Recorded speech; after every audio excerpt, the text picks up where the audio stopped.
to me if I help my neighbor, but what will happen to him if I do not? This is the beauty of this moment.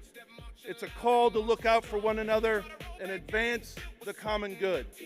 It's why I'm so proud to stand with you today and continue the fight forward. We'll march against the authoritarians. We'll light a fire under our elected representatives. We'll talk to our neighbors about who's going to lower grocery prices, who's going to demand our freedoms, who's going to protect our voice and our vote. Together, we will prove that this still is a nation of dreams. That we've got the power and we're going to use it. Thank you. Let us now welcome Lee Saunders, former International President, American Federation of State, County, and Municipal Employees, AFL-CIO. Well, good morning. You know, I have spent 50 years of my life in the labor movement. For 14 years, I had the honor of being president of AFSCME, the American Federation of State, County, and Municipal Employees. You just heard from the new president. He told you that we represent 1.4 million members across the country, public service workers who work like hell every single day to provide essential services to the American public. Last week, I stepped down as president. I retired from my job. But I want to be real clear. I did not retire from my duties as a citizen. I did not retire from the belief in civic engagement. I did not retire from this fight, and I never, ever will. I'm here today. I'm here today because I am feeling the fierce urgency of now. As Dr. King put it when he spoke here 63 years ago today. Extremist radicals in the White House and in Congress, the privileged and powerful, the wealthy and well-connected, they don't want to take us back to 1963. They want to take us back to 1863. They're gutting voting rights. They're disenfranchising people of color. They are shaking the foundations of our democracy.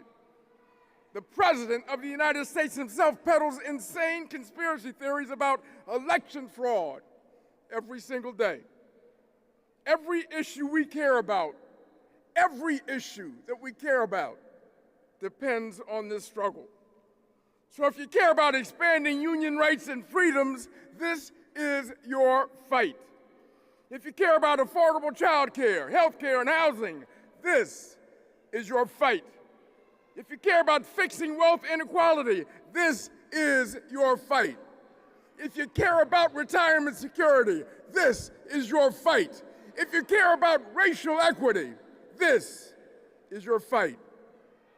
You know, the folks on the other side know that to pass their agenda, to keep shoveling more tax cuts to billionaires, they have to silence us. That's what they're trying to do. They know they can't win a fair fight. They know they can't rig the economy without rigging the political system. We aren't going to let them do that, are we? I didn't hear you. We aren't going to let them do that, are we? Hell no.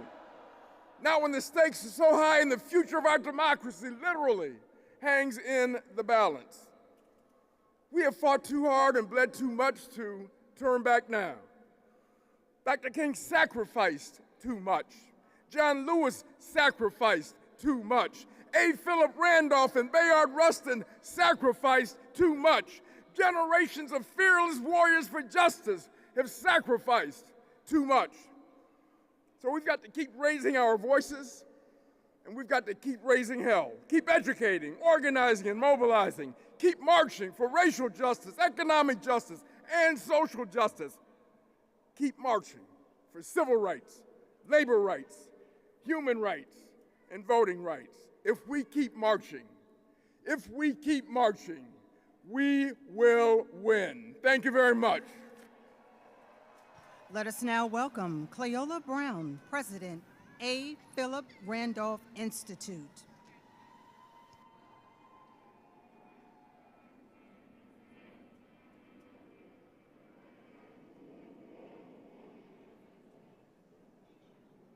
Let us now welcome Cleola Brown, President, A. Philip Randolph Institute.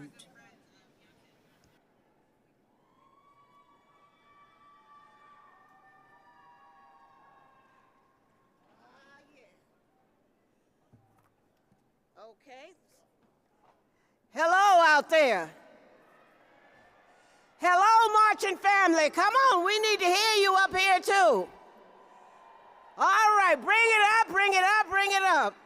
Let's first of all say thank you to Reverend Sharpton, and thank you to National Action Network, and thank you to every organizer that's standing out there on this day of urgency. You all look good, and when they start lying about the numbers, look at them and tell them you lie.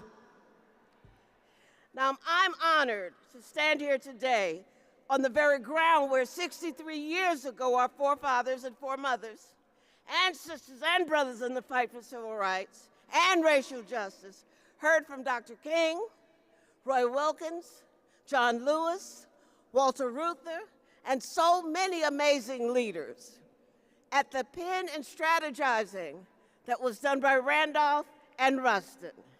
We heard from A. Philip Randolph, who called our sisters and brothers gathered there the advance guard of a massive moral revolution for jobs and freedom. That's 63 years ago, and the message is still the same. You feel me? A revolution that demanded affordable housing, integrated education, and real voting rights. A revolution that demanded full employment for America's workers at a living wage, and the dignity, and an end to discrimination.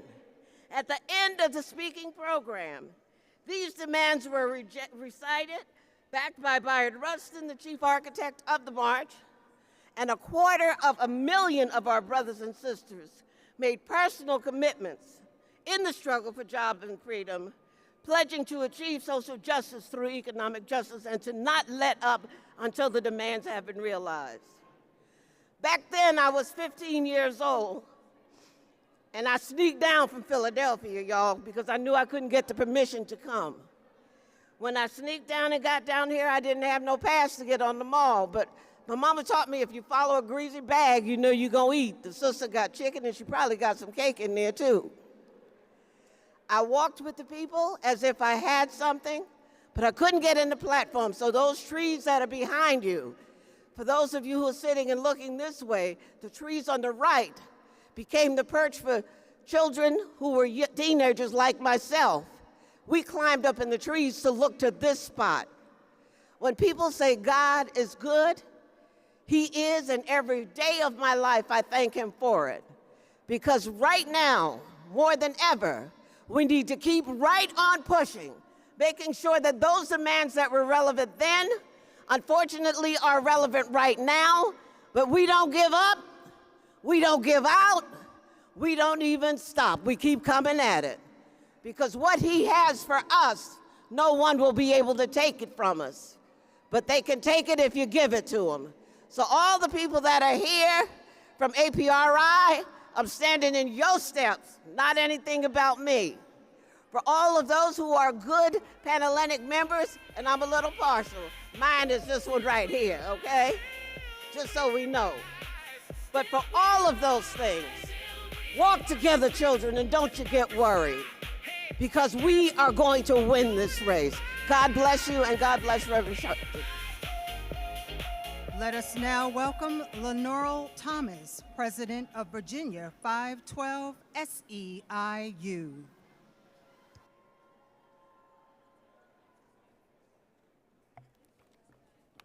Hello, Washington. 63 years ago, workers from across the nation organized and marched on these grounds. My name is Lenore Thomas. I'm the president of SEIU Virginia 512. And we are here this morning to say the sacrifice of our ancestors will not be in vain. I stand here on behalf of 2 million members of the Service Employees International Union, the people who serve your communities, keep your hospitals running, and your loved ones cared for in their homes. SEIU is here to send a message. There is no worker power in a country where there is no ballot power. Here's why. The vote is sacred. It is sacred because of what it costs. Our ancestors paid for our ballots with their lives. They did not pay that price so we could pick and choose when to vote. They paid the price to make the vote ours. And they paid the price to make every vote count every single time. In Virginia, we know this fight firsthand. Virginians went to the polls and voted for a new congressional map. And when we asked the Supreme Court to uphold that vote, they said no. Why? Power. So when somebody tells me our vote does not matter, I ask them one question. Why are they working so hard to take it from us?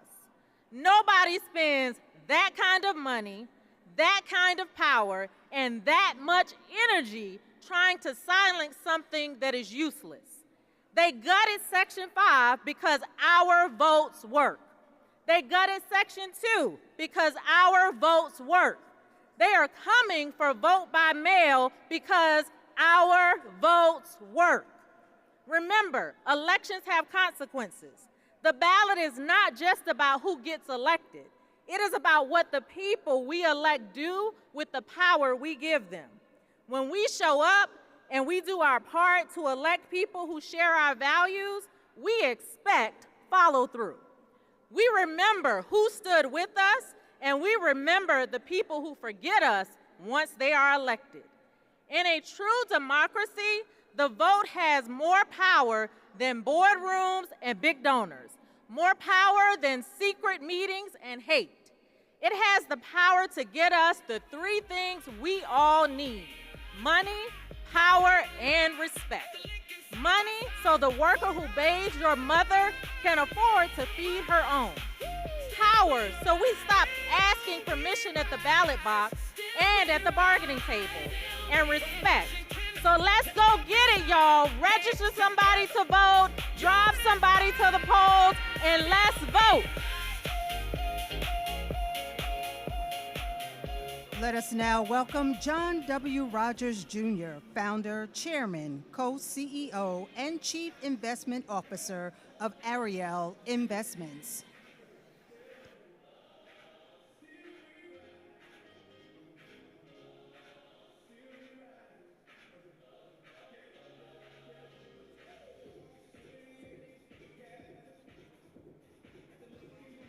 Let us now welcome John W. Rogers Jr., founder, chairman, co-CEO, and chief investment officer of Ariel Investments.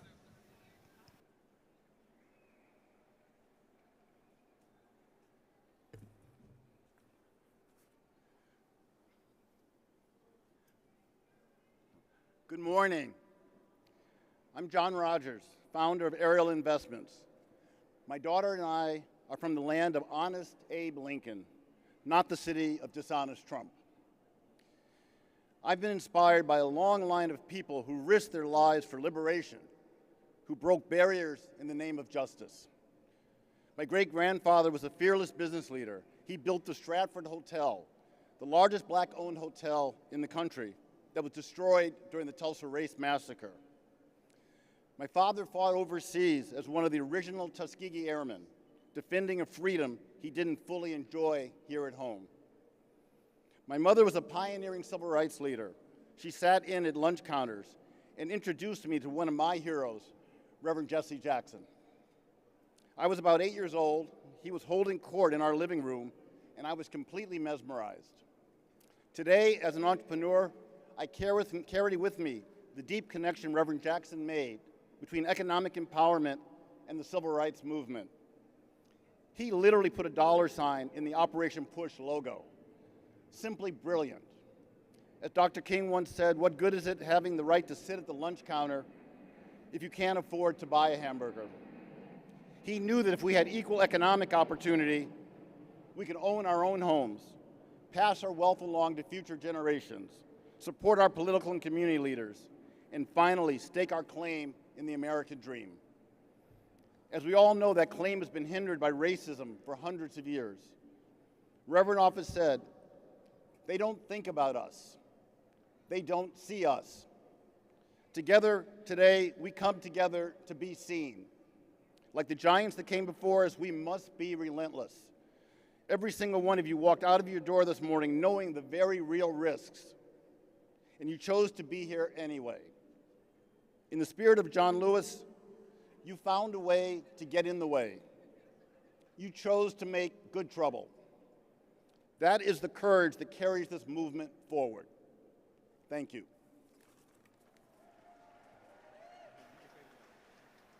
Let us now welcome Arnie Duncan, former U.S. Secretary of Education.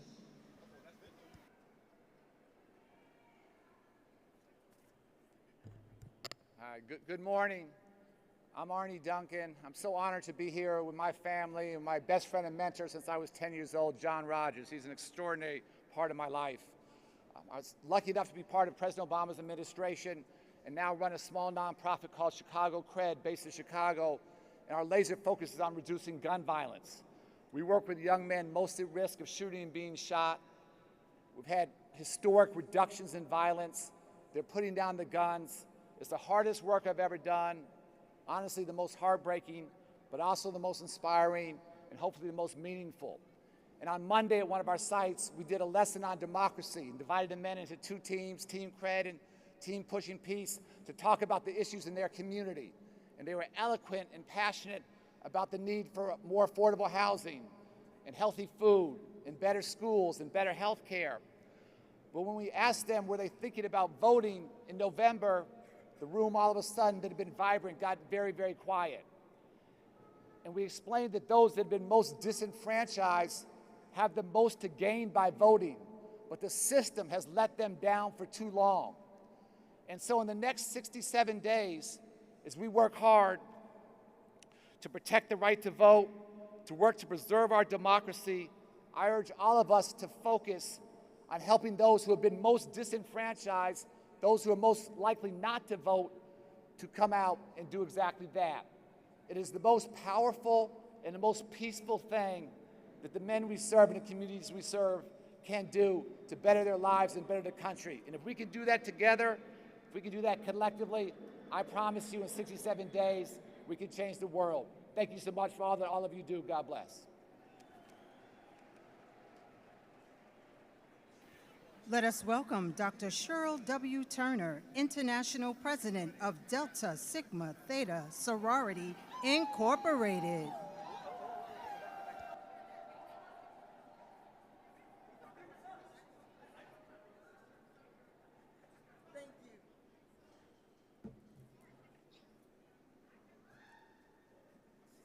Good morning.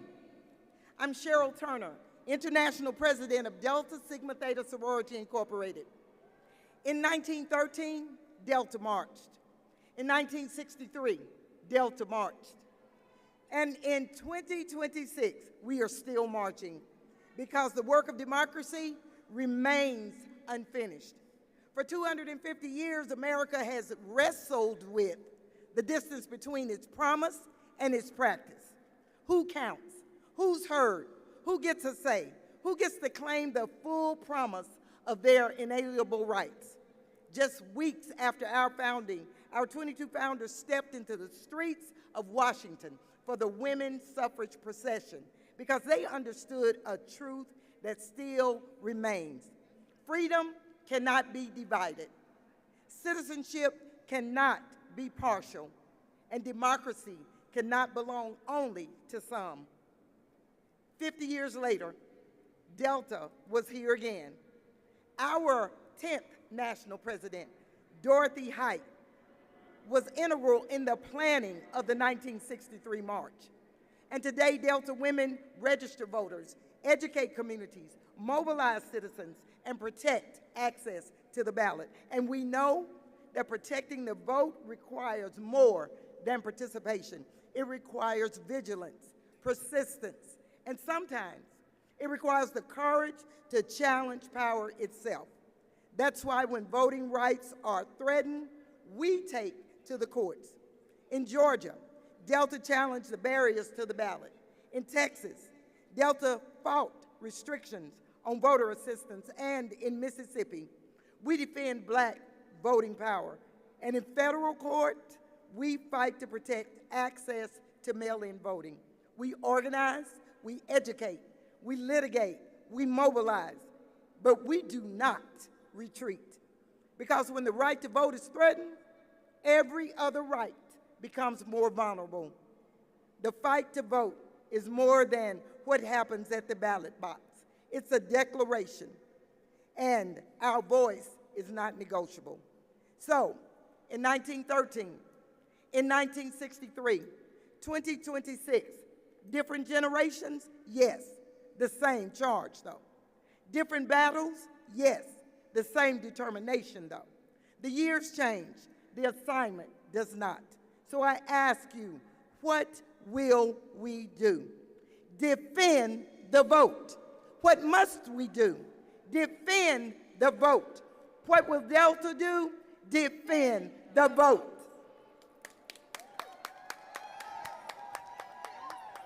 Let us now welcome Rabbi Jonah Pesner, Director of Religious Action Center of Reform Judaism and Senior Vice President of Union for Reform Judaism.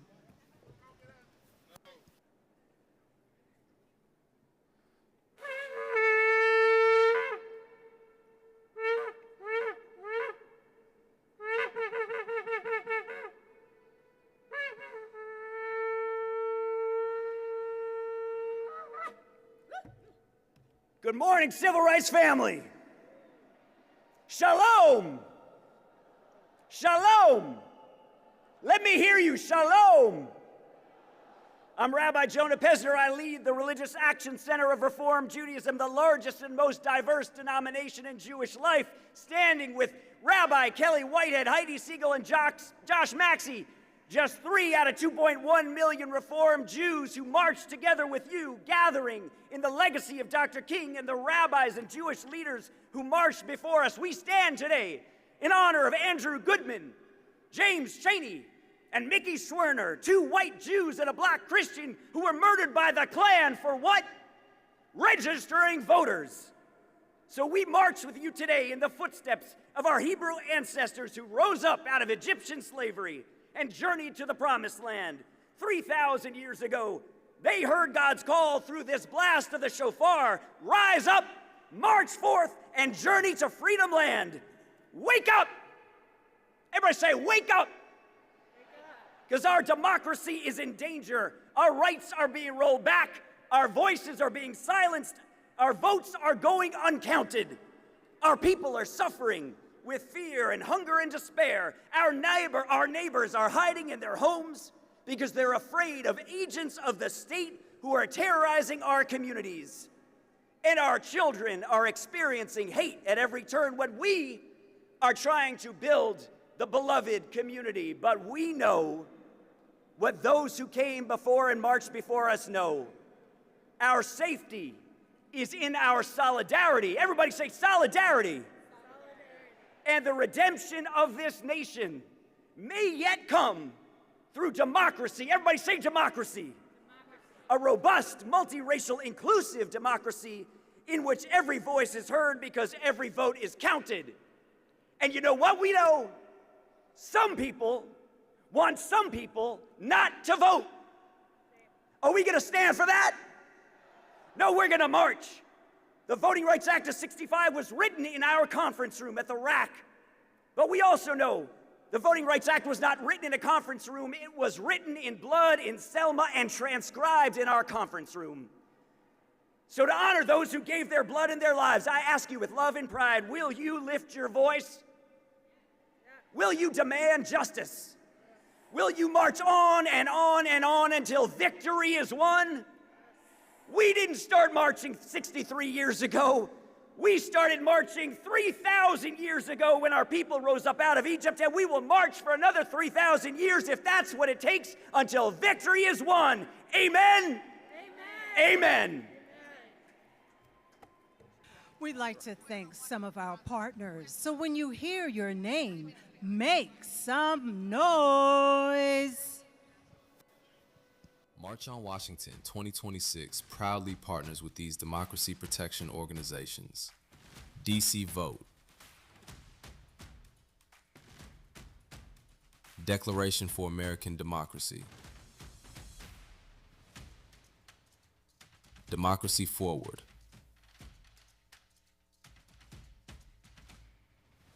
Stand Up America, United for Democracy. Together, we stand united to protect our democracy, defend the rights of every citizen, and preserve the power of the people. Defend the vote. Defend democracy. Defend our future. Let us now welcome Keturah Johnson, International Vice President of Association of Flight Attendants, CWA, AFL, CIO. All right. What's up, family? My name is Keturah Johnson, and I am a proud queer union veteran, and I am a flight attendant. And I have the responsibility and the incredible privilege of representing more than 55,000 incredibly diverse flight attendants as the International Vice President of the Association of Flight Attendants. And in case you didn't know, flight attendants save lives, and we are aviation's first responders. I am also proud to be a member of the PFLAG National Board of Directors. PFLAG moms and families, where you at? Yes. And in case you didn't know, PFLAG is where LGBTQ plus people, parents and families, and allies unite to turn pride into power. I know we as flight attendants, we ask folks every day, multiple times a day, if you are willing and able to assist us in the event of an emergency. We ask you and we trust you based on a verbal yes, your word, and so does everyone else. You all have trusted folks you have not seen. Today, I need to know if you are willing and able to assist us in this emergency and turn your privilege and pride into power. And we're gonna need some verbal yeses. We'll start with the easy one. Are you willing and able to listen to flight attendants? We save lives, and we've been doing a lot of it lately, and we're tired. Are you willing and able to support the Delta flight attendants to organize their union to raise standards of workers in the South and across the country?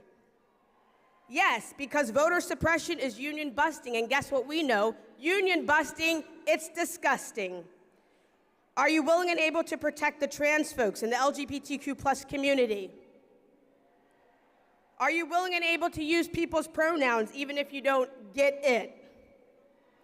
Are you willing and able to fight for people to make their own choices about their bodies? And are you willing and able to stand up for migrants? Are you willing and able to stop clapping for veterans and instead organize to ensure those like myself who have sacrificed for this country are seen, respected, protected, and cared for in and out of the war zone, in and out of the closet? Protect trans veterans and soldiers of color. Are you willing and able to stand with postal workers and ensure mail-in ballots are still counted because your vote should not count no matter where you are on election day, and the U.S. mail is not for sale? Are you willing and able to fight for health care and housing for all? And are you willing and able to have the promise and power to never forget September 11th? Are you willing and able to use your privileges power and turn your power into vote? Because when we vote, we protect families. When we educate, we empower communities. When we organize, we build power. And when we show up together, we shape the future. And when we fight, we win. This is a time for good trouble, necessary trouble. It's going to mean protest. It's going to mean education. It's going to mean to get uncomfortable. It's going to mean disturbing the peace. And it will mean fuck around and find out. And that means risk. And risk is hard. But it's only through risk that we've ever gained freedom. So my question to you, what are you willing to risk? And who are you willing to risk it for? Flight attendants save lives, protect trans folks, respect veterans, contract now, watch and support women's births.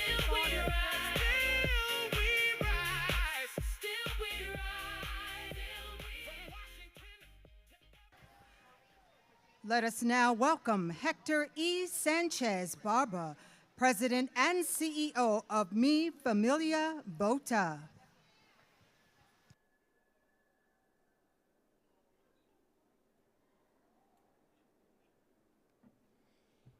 Buenos dias, brothers and sisters. What a beautiful, powerful morning.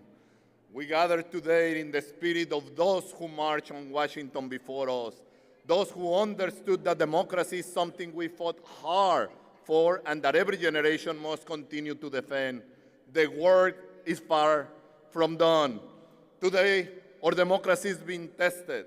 Across this country, voting rights are under attack. Our communities face new and dangerous barriers to the ballot. The protections of the voting rights are gone. And this administration openly threatens to bring immigration enforcement into our elections. This administration is using DHS and ICE to block and intimidate voters ahead of the midterms. This is not the system we fought for. No American citizen should ever have to wonder whether going to vote could put their family, their neighbors, or their community at risk. For Black and Latino communities, we know this history. We know that voter intimidation looks like. We know what happens when those in power decide that our voices are too powerful, our communities are too organized, and our votes are too consequential. But we also know something else. When Black and brown communities stand together, we can change our nation. Our communities have marched together. We have organized together. We have fought together for civil rights, worker rights, voting rights, and human dignity. And today, we must stand together again, united in purpose and conviction. Black voters matter. Latino voters matter. Our voices matter. Our votes matter. Together, we represent a force powerful enough to defend the promise of the American democracy. So our message today is simple. We will not be intimidated. We will not be divided, and we will not surrender our voices to our political power. We will register, we will organize, we will mobilize, and we will vote. And Black and brown, together, we will defend our democracy and continue to march towards justice. Sí se puede.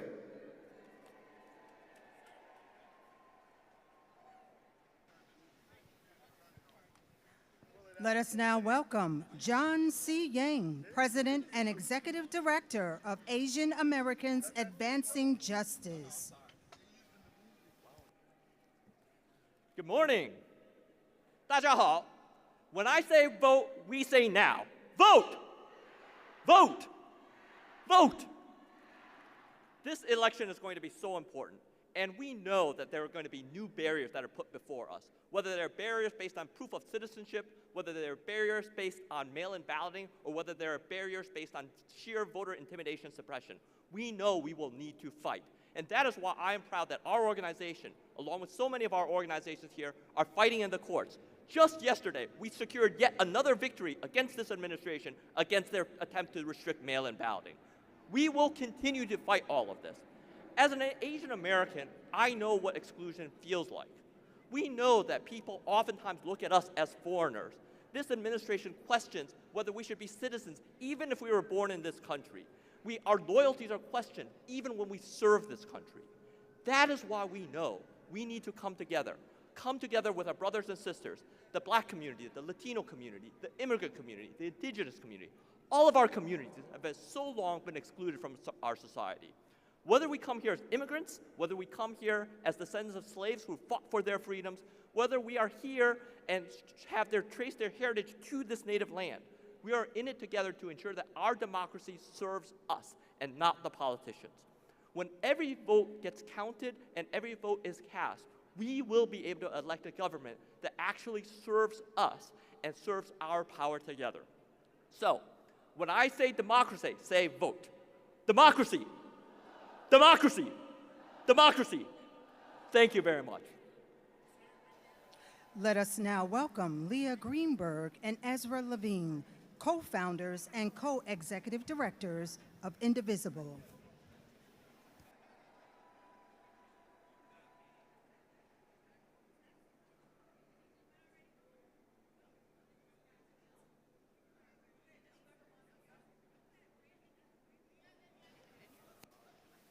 Let us now welcome Leah Greenberg and Ezra Levine, co-founders and co-executive directors of Indivisible. Hey y'all, I'm Ezra. And I'm Leah. And we are the co-founders of Indivisible. We're here on behalf of 2,500 local indivisible groups from Texas to California to Maryland to Virginia, from the Deep South to the Northeast to the Northwest. We are organizing with you in the 250th anniversary of the founding of our country, not the founding of our democracy.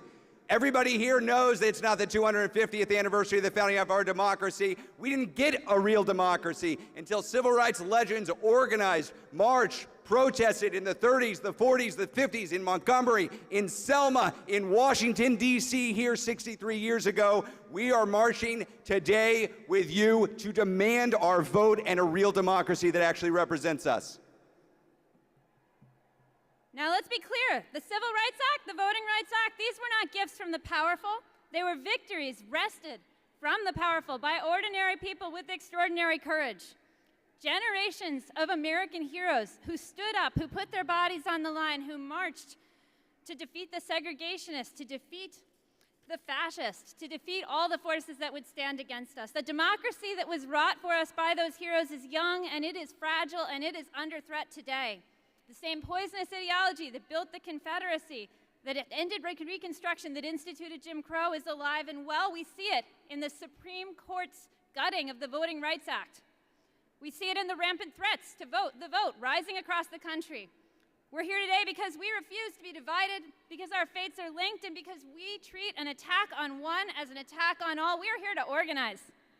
63 years ago, Bayard Rustin was one of the lead organizers of this event. He's got a great quote.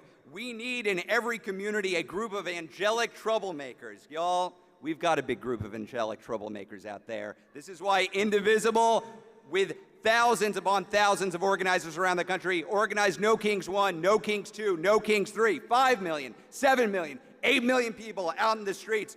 Are we done? How many kings? No kings. Are we going to let the fascists get what they want? Are we going to organize? We're demanding one thing, a real American democracy, indivisible with liberty and justice for all. Liberty and justice for all. Liberty and justice for all. We're here with you, and we're going to demand it together.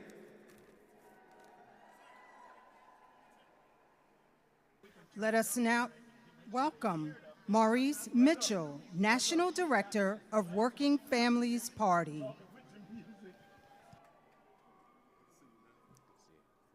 Washington, D.C., let me hear you.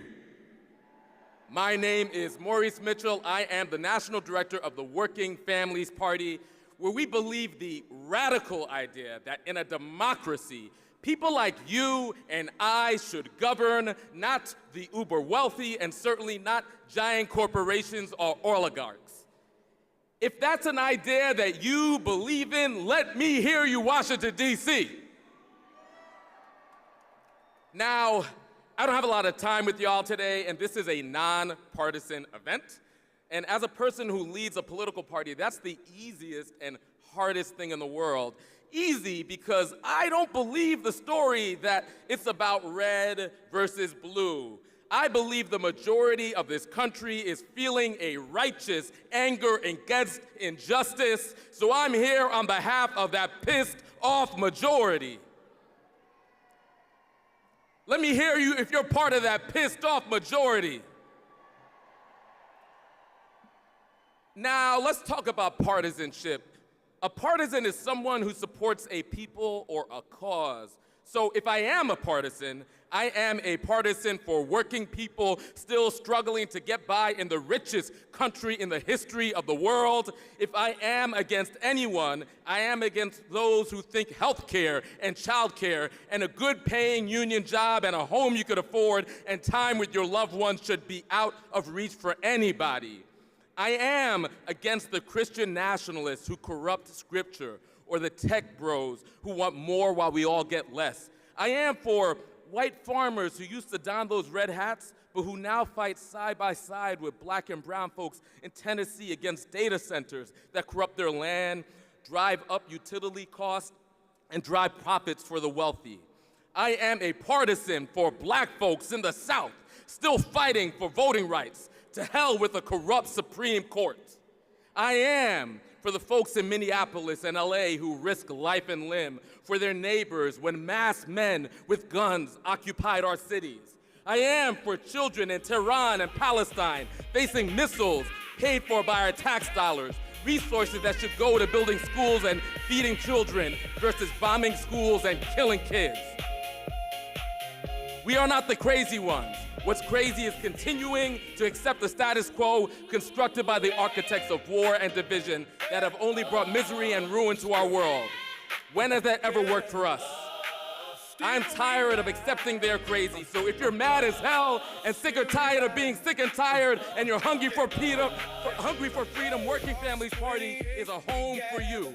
Thank you, Washington, D.C.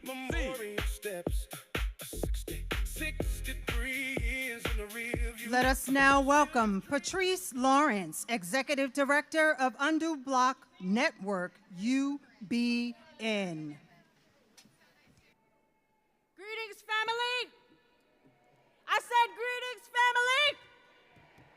All right, I figure we need a little music break, so we're gonna sing a song in the words of my fellow countryman, Bob Marley.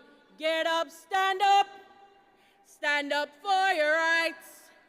Get up, stand up, don't forget the fight.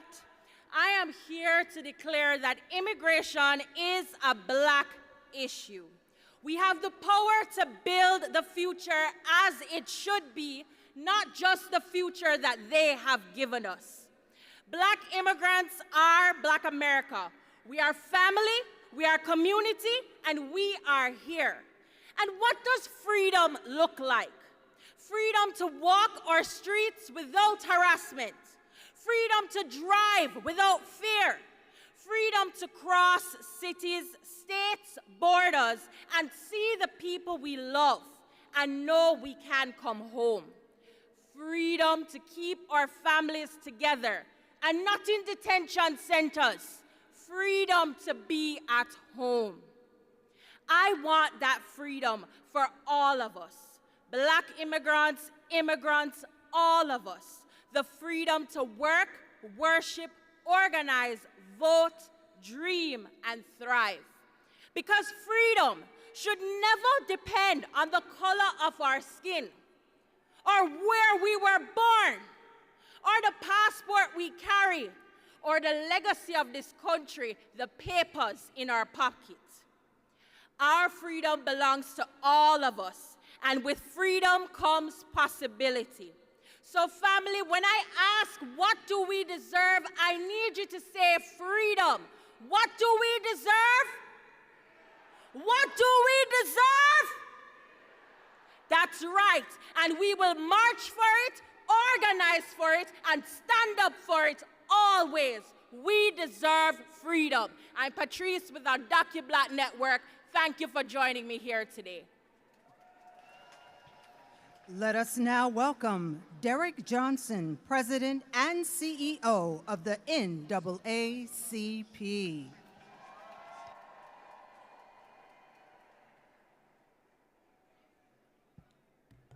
"63 years ago, people convened on this mall.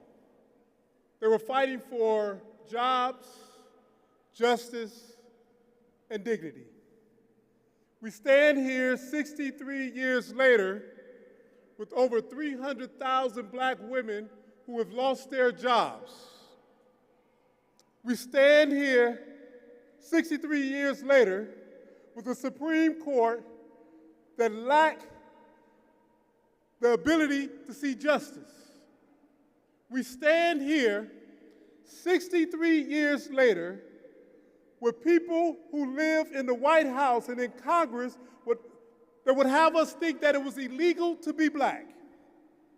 But we stand here today recognizing, as many of those who came 63 years later, that the march is only the gathering point for the work, and that we must leave here not celebrating this moment, but leave here energized and inspired to turn out the vote in November. We recognize that when we vote, we win. We recognize that the black vote is the moral compass of this nation. We recognize that there are those who would try to divide us by putting labels on us, but if we stay focused on our mission based in our history, looking at the future, we will win. In this moment, the rallying cry must be, when we vote, we win.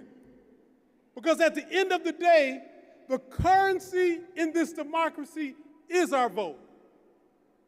And we cannot get distracted by this concept that black men are doing this and black women are doing this, because we should never fall into the trap of a us versus us paradigm. It must always be a us for us reality as we fight for it, because when we vote, we win. So as we stand here today in this heat, let's say this together. When we vote, we win. When we vote, we win. When we vote, we win. Peace and power. Let us now welcome Virginia K. Solomon, President and CEO of Common Cause.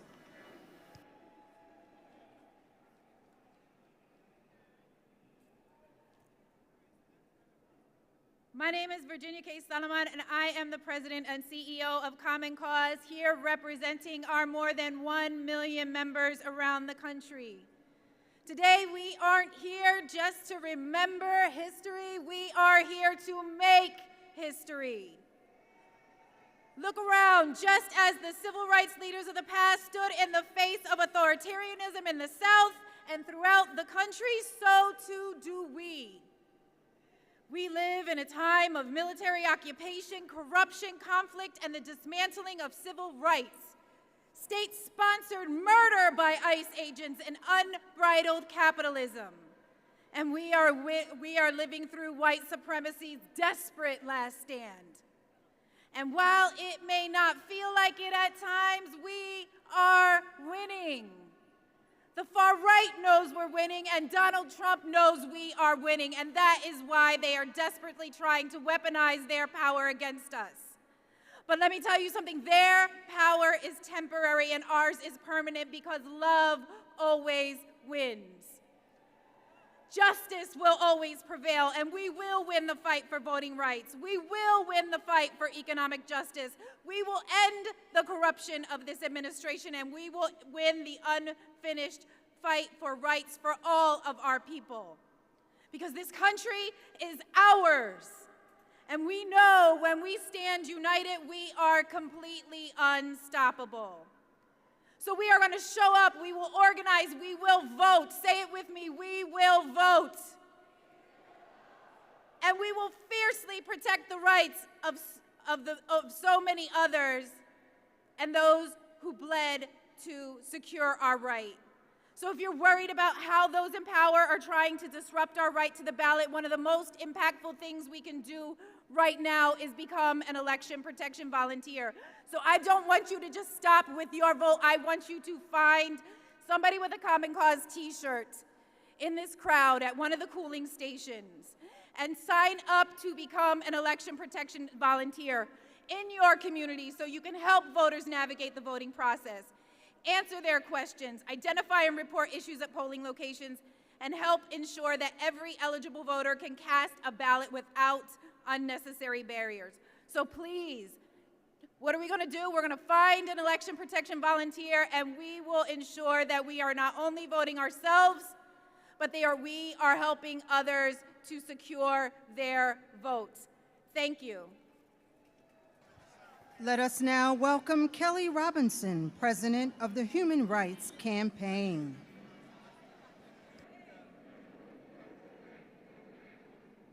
Hello, my name is Kelly Robinson, and I'm proud to serve as president of the Human Rights Campaign.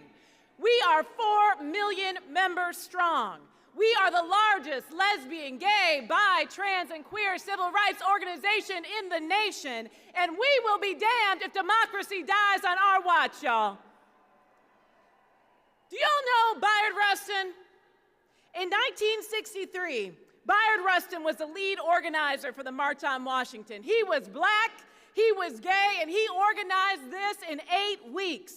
But still, they left his name out of the history books. Not today. Bayard Rustin, y'all. We are saying his name today. Somebody say Bayard Rustin.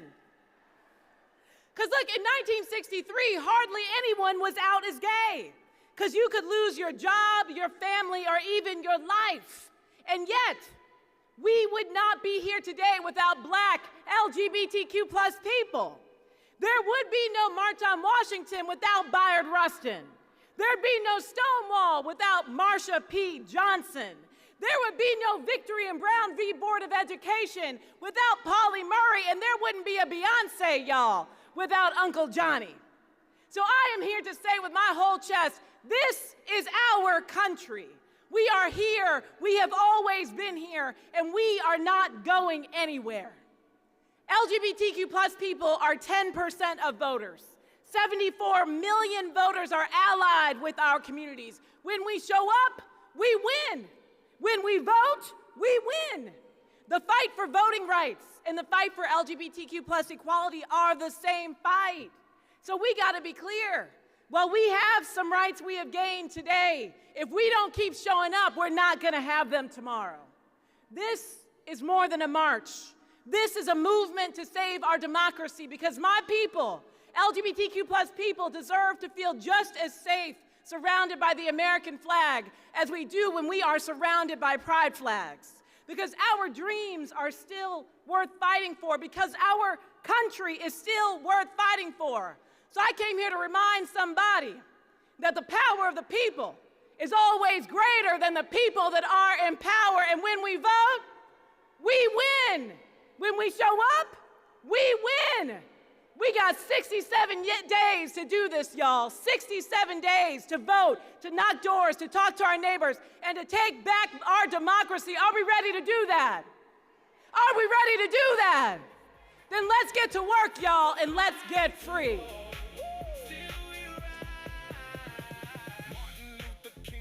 Let us now welcome Reverend Dr. George L. Parks, Jr., Division Director of Pastors and Ministers Division of the National Baptist Convention, USA, Incorporated.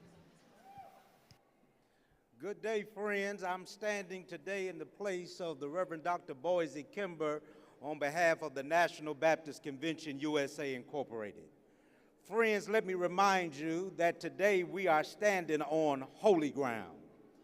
This is not holy ground because of Washington, Roosevelt, or Lincoln, but we are standing on holy ground today because of the likes of a Martin Luther King, a Ralph Abernathy, a Mahalia Jackson, and a Bayard Rustin. We are standing on holy ground today because we have unfinished business.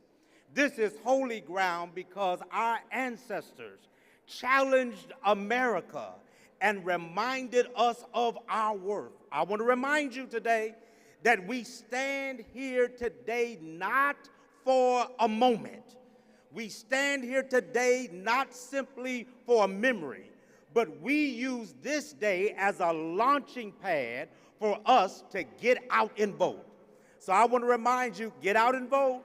Call your friends, call your family, tap your concentric circles, because holy ground is not a sitting place, but it is a launching place. So when we leave here today, we pick up the phone. When we leave here today, we volunteer for voter rallies. When we leave here today, we know that this is holy ground so we can help somebody else. Have a great day.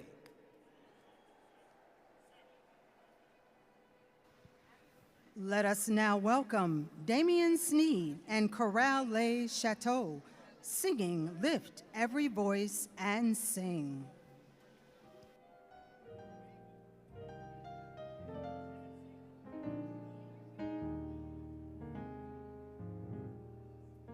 Lift every voice and sing till earth and heaven ring, ring with the harmonies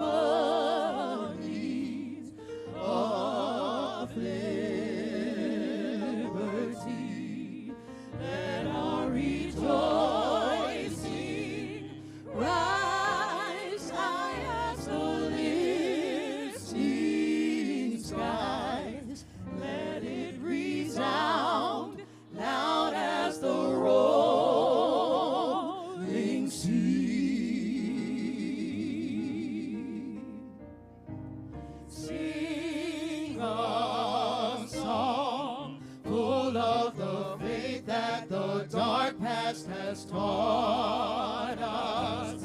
Sing a song full of the hope that the present has brought us. They sing the rising sun of a new day begun. Let us march on till victory is won.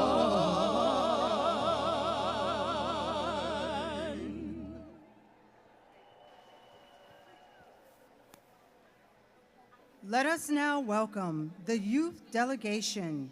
Ashley Sharpton, NAN Youth Huddle founder, Minister Christian Matthew, NAN Youth and College National President, Chloe McIntyre, Vice President, AUC, NAN Chapter, Yakija Maddox, NCNW, Hampton, Virginia Chapter, Talik McMillan, NAACP National Youth Director, and Darrell Coles of the Black Youth Vote. When they say get back, we say fight back. Get back. Fight back. Get back. Fight back. When they say get back, we say fight back. Get back. Fight back. Get back. Fight back. My name is Ashley Sharpton. I'm the National Youth and College Director of the National Action Network and co-lead of the March on Washington 2026 Youth and College Coalition. 63 years later, we stand on the historic ground, not just to remember the dream, but to finish the assignment. They say young people are not engaged. Well, look around. Young people and students from all across this nation answered the call and organized to be here today. Clap yourselves up, young people. We understand what is at stake because this is our future. Esther in the Bible was told, who knows whether you have come to the kingdom for such a time as this? Well, this is our time. We stand on the shoulders of Dr. Martin Luther King and Coretta Scott King, Dorothy Height, Shirley Chisholm, Reverend Jesse Lewis and Jacqueline Jackson, Congressman John Lewis, Reverend William Augustus Jones, Hazel Dukes, Wyatt T. Walker, Attorney Michael Hardy, our leader Reverend Al Sharpton, and so many others who carried this movement before us. And we remember young organizers like our own Ousmane Diallo, who stood on this stage with us in 2023, but he is no longer here today. They did their part. Now the assignment is ours. Showing up today was a great step, but we cannot just commemorate history. We have to make our own history. Our voting rights are under attack. Families are struggling to afford everyday life. Equal opportunity is being rolled back, but we have survived too much and come too far to turn around now. They may call check, but they haven't called checkmate. This fight does not, and we will not leave the Lincoln Memorial today, not on our assignment. If we are going to build power, we have to stay connected, stay organized, and stay in action. So if you're 40 and under, there should be a QR code. We want you to be in touch with us and engage with us on the coalition. You're going to hear from the leaders of that coalition right now and national youth leaders across this nation, because the future is not coming. The future is here. Now you're going to hear from Chloe McIntyre from the NAN AUC chapter, Darrell Coles from Black Youth Vote, Sophia Farrell from New York State NAACP, Yakija Maddox from NCNW, Minister Talik McMillan from NAACP, Tabia Lee of NAN Howard, and Minister Christian Matthew of the National Action Network. Let's clap them up.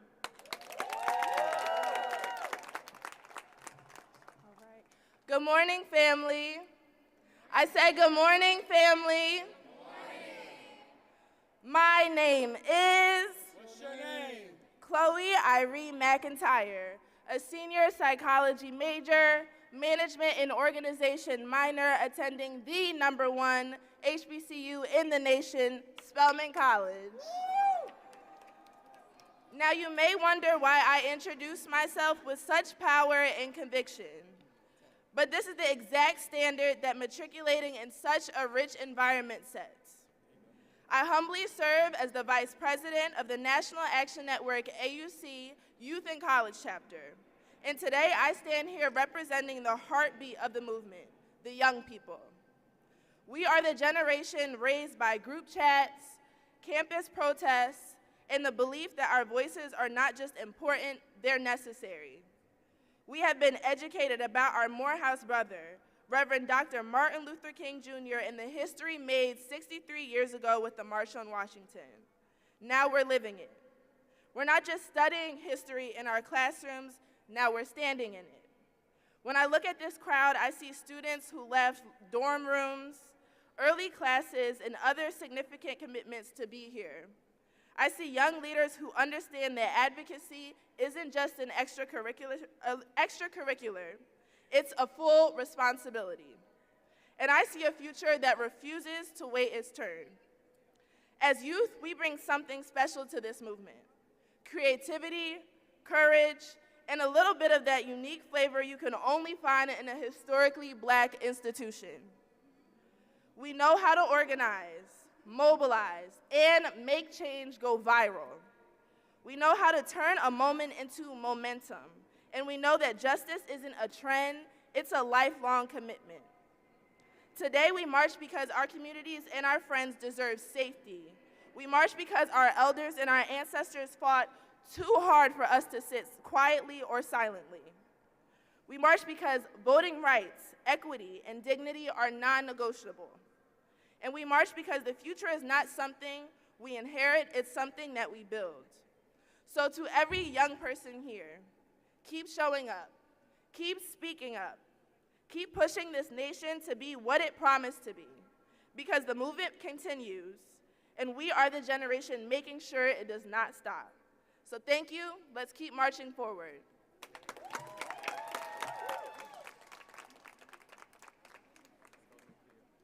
Good morning, everyone.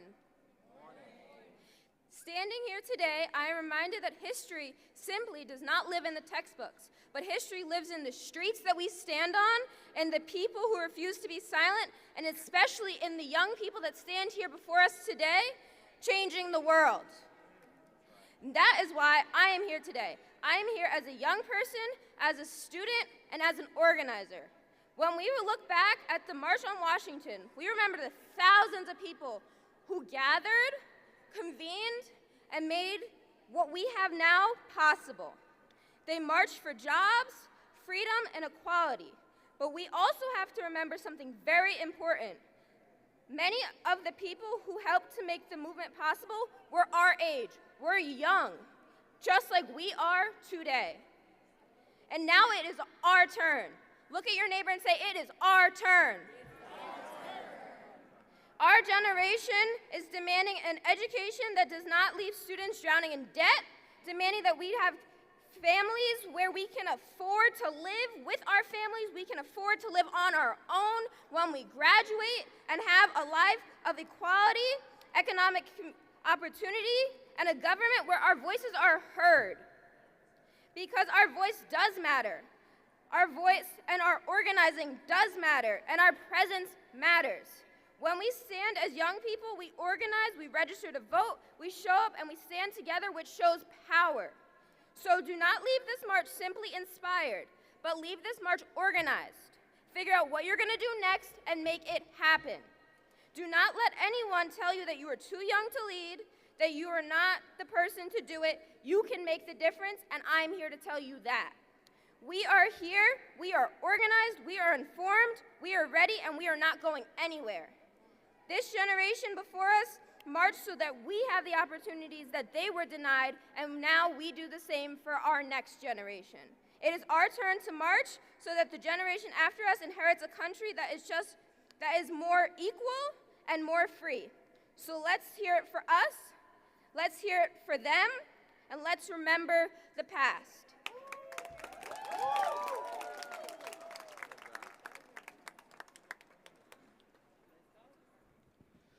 Good afternoon, my brothers and sisters. My name is Daryl Coates, National Project Coordinator for Black Youth Vote, a signature program under the umbrella of the National Coalition on Black Civic Participation.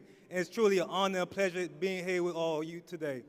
Today, we are standing on sacred ground, but we are not here simply to remember history. We are here to continue it.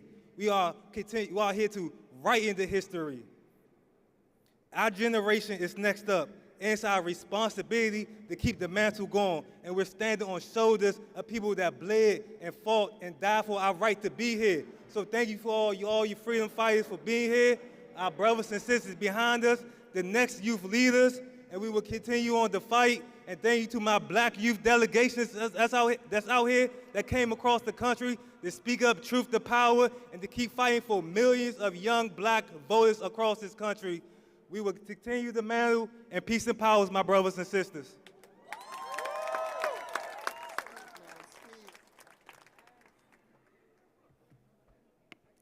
Good evening. My name is Yakaja Maddox Charles, and I am a fourth-year psychology major on the forensics track with a criminal justice minor, originally from the Jacksonville, Florida. And I proudly stand before you as the rechartering president of the Hampton University section of the National Council of Negro Women. But I do not stand here alone. I stand here with my sisters, carrying the sacrifices, prayers, and unfinished work of those who came before me. My connection to this movement is deeply personal because I stand here in honor of my grandmother's legacy. My grandmother was one of Dr. Mary McLeod Bethune's best friends and was invited to attend the Daytona Educational and Industrial Training School for Negro girls. Although she was unable to attend because she had the responsibility of taking care of my mother, I continued her legacy and her pride. This is why I took a leap of faith in continuing through generations at Hampton University to become a dedicated president and member and continue my commitment to serve as an officer and member of the Order of Eastern Star. And think, to my section, we started with just 3 members, from 3 to 120 active members, to now a total of 245 members who have answered the call to serve advocacy and leadership. We mobilize a new generation of collegiate women who understand that advocacy is more than a social media post. Service is more than a title. Leadership requires action. So my question is, what are we doing with the road that they built for us? Because today, our generation is facing affordable crisis. We are earning degrees while questioning whether we can afford housing, groceries, healthcare, and a future with economic mobility. To many young people, we are struggling to find opportunities to allow them not just to survive, but to live. And we cannot ignore the power connected to our vote and our voices. Because they fought for our right to vote when their voting costed them their jobs, their safety, and sometimes even their lives. They fought for education when they were told that they did not deserve it. They fought for the representation when the country refused to see them, hear them, or make room for them. And our ancestors also fought to access this ballot. We cannot become the generation that take it for granted. Again, young people, we cannot be the generation that takes it for granted. So today, we march to defend the vote, protect civil rights, and representation and demand economic justice. Their sacrifices was not the end of the story. We are the continuation. So let us march, let us vote, let us organize, let us speak, and when the democracy calls our name, may history remember that we answer without fear and touch not our anointing. Thank you.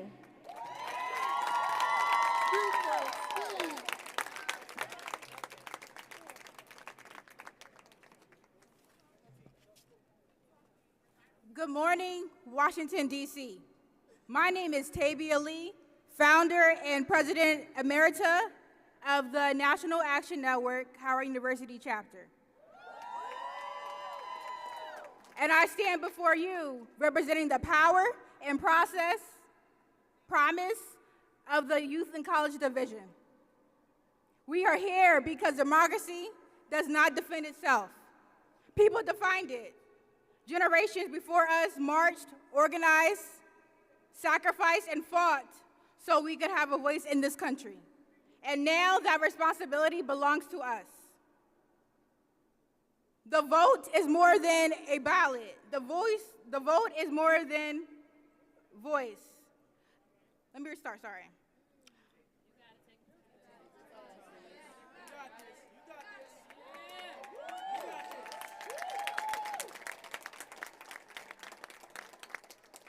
The vote is more than a ballot. The vote is our voice. The vote is our power. The vote is our future. At Howard University, we inherit a legacy of leaders who understood that freedom was not simply handed to us. It was organized for, marched for, and fought for. And now it is our turn to lead. For me, this fight is deeply personal. I proudly serve the children of Prince George's County Public School under the leadership of Dr. Sean Joseph, and I have the privilege of teaching extraordinary students at Glendale Elementary School. Every day, I look at their faces and see the future. That is why we're not only defending the vote for those who can cast a ballot, we're defending the vote for children who cannot vote yet. We are protecting their schools, their communities, their opportunities, and their right to inherit a democracy where our voices matter.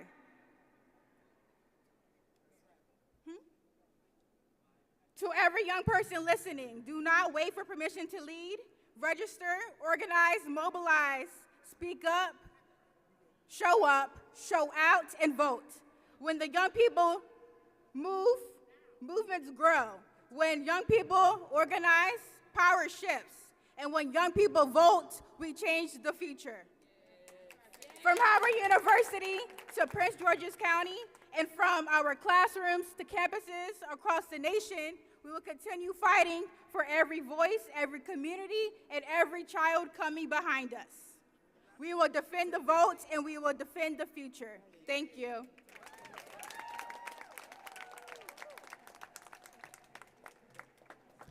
Good morning, siblings. How we doing today? This is the time for a new democracy. This is the time for a new democracy. Family, August the 28th is not just a date on the calendar. We chose August the 28th because today, in 1955, a young black boy by the name of Emmett Lewis Till was lynched in Mississippi. He was 14 years old. And nearly 71 years later, we gather again because the lynching of black people in this country did not end when the rope was taken down. But today, we are witnessing the modern day lynching of our rights in this country. We see voting rights stripped away and democracy made harder to attain, and diversity, equity, and inclusion being dismantled right in front of our eyes. We see higher education becoming increasingly unaffordable while our HBCUs are underfunded and under attack simply for being what the first two words in their history profoundly declaim, historically black. We see black men and women, black boys and girls, black non-binary and queer siblings fighting simply for the right to survive, whose lives and deaths demand that we confront the silence that still exists within our own communities. Some of us have been in the house so long that we have forgotten what the storm feels like. And I have come to remind you that we have not yet arrived. We may have black CEOs, we may have black elected officials, but liberation was never tied to the measure of how many seats we can attain. Liberation is measured by whether we, the people, have those sacred words of life, liberty, and the pursuit of happiness. So I refuse to believe that this storm is the end of our story. I believe that the power belongs to the people, not to the president, not to a political party, not to a billionaire or a corporation, but we, the people. We are not waiting for history to save us, but we are the storytellers. A new democracy. So when they ask about what this generation did when democracy was under attack, let the record show that we showed up. When they tried to silence us, let the record show that we spoke up. When they told us that freedom was impossible, let the record show that we fought anyway. And show them what democracy looks like. This is what democracy looks like. All power to the people. No justice! No justice! No justice! What do we want? Make some noise on the Washington Monument. Lincoln Square. I want to close with this, and I want to thank all of my colleagues. They've done a great job. I serve as the National Youth and College President for the National Action Network, and I want to say this.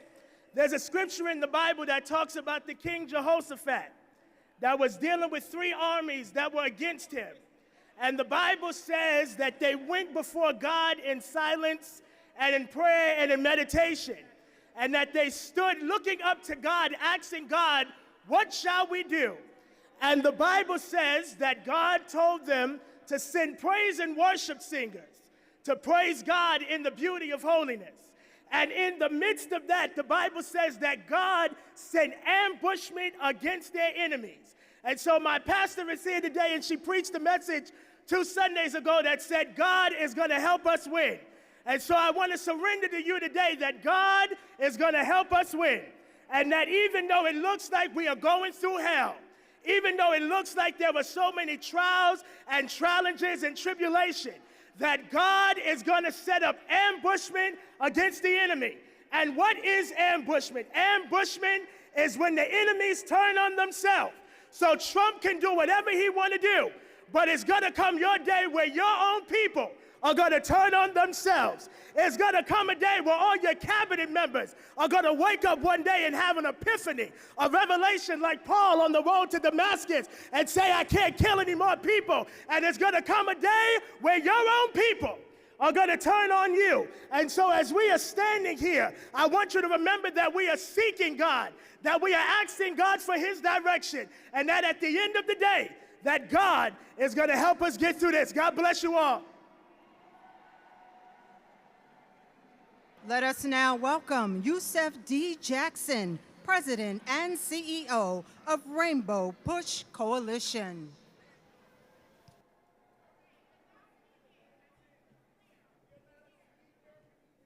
Thank you. 63 years ago, Reverend Dr. Martin Luther King Jr. stood on the very step below me to remind America that to be a great nation, that nation must keep its promises to its people. At that march in 1963, from all walks of life, ordinary people came. They came not with overwhelming political power or any military force, but by faith. Faith in God's covenant and humanity, that if my people, who are called by my name, would humble themselves and pray, seek my face, turn from their wicked ways, then I'll forgive their sins and heal their land. They came humbly with that covenant in their hearts and with the faith that the dark past taught them and with the hope that the present had brought them, that through their sacrifice, tomorrow's America would become better than the America we live in today. My father, the Reverend Jesse L. Jackson Sr., committed his life to giving hope to the disenfranchised. He said a great society is measured by how we treat our children in the dawn of life, our elderly in the sunset of life, our sick, poor, and disadvantaged in the sunset and shadows of life. He said that hunger hurts no matter your race, that every child deserves a fair chance, and that when we go forward by hope and not backward by fear, when we reach boldly for coalition based on common ground, when the playing field is even and the rules are very clear, we win. Yes. To the over 50 voices who spoke here before me, representing Haitians and immigrants and Jews and Greeks, labor, business, faith, fraternities, sororities, LGBTQ, Latinos, Asian American, and students, to those kids born out of wedlock and raised by their grandma, to those students who got accepted into college but can't afford tuition. He said, you may not have money, but you have dignity. You're God's child. He said, I am somebody. He said, I am somebody. He said, I am somebody. Our coalition is undefeated. We're only vulnerable when we stand alone and divided. We must have the courage to find common ground and hang together, or our adversaries will hang us separately, one at a time. Last time we marched here, we dismantled the legal infrastructure of Jim Crow. We won. We began to close the gaps in health, education, wealth, home ownership, and life expectancy. We won. Economies grew across the South. We won. Perhaps we celebrated too soon.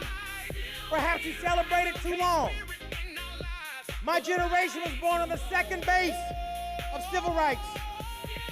Not because of our own efforts, but by the grace of God and sacrifice of others. But somehow as the years passed, we grew confused to think we actually hit a double. I love the music. We won our freedom, and we tasted the measure of equality. We won. We were late to learn that the price of liberty is eternal vigilance. But we're not going back 100 years. We'll build a new coalition, a new rainbow coalition, brighter, stronger together. We can win again, and together we can win again. I invite you to join me.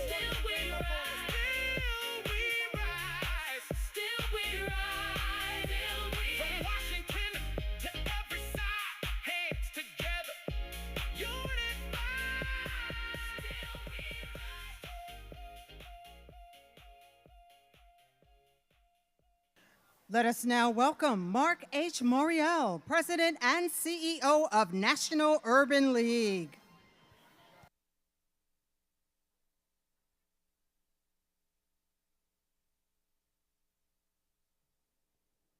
Good afternoon, brothers and sisters. I'm Mark Morial, proud to serve as President of the National Urban League. I'm proud to be here today. I was here for the 20th anniversary, the 40th anniversary, the 50th, and the 60th, and now here 63 years after that historic day. Some say that the American people have been hoodwinked, bamboozled, even led astray. That may be true, but not us. You cannot say America first while putting the American people last. You cannot say America first and put billionaires first. You cannot say America first and put bombs first. You cannot say America first while American children sit in underfunded schools, families ration medicine, veterans sleep on the streets, and working people can't afford a home. You cannot say America first while you drive 600,000 black women out of the workforce and attack the principles of fairness and opportunity like diversity, equity, and inclusion. You cannot say America first while you suppress the vote and make it harder for Americans. We say it's time to put the American people first, and let me share what that means. When we put people first, we put our children first. Every child given a chance to rise. When we put people first, it means our health care is first. Nobody going bankrupt because they got sick. When we put people first, it means put our homes first. Because in the richest nation on the earth, working people should be able to afford a roof over their heads. Putting people first means people come first. Good jobs, safe and affordable food, clean water, neighborhoods that aren't forgotten. The people, not the billionaires. How do we make them put us first? We must put us first. The same way people have always made this nation live up to its promise. The way they did it in Montgomery, the way they did it in Greensboro, the way they did it on the bridge in Selma.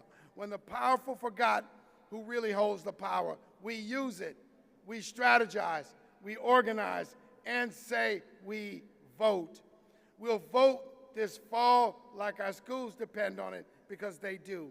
We'll vote this fall like our health care depends on it, because it does.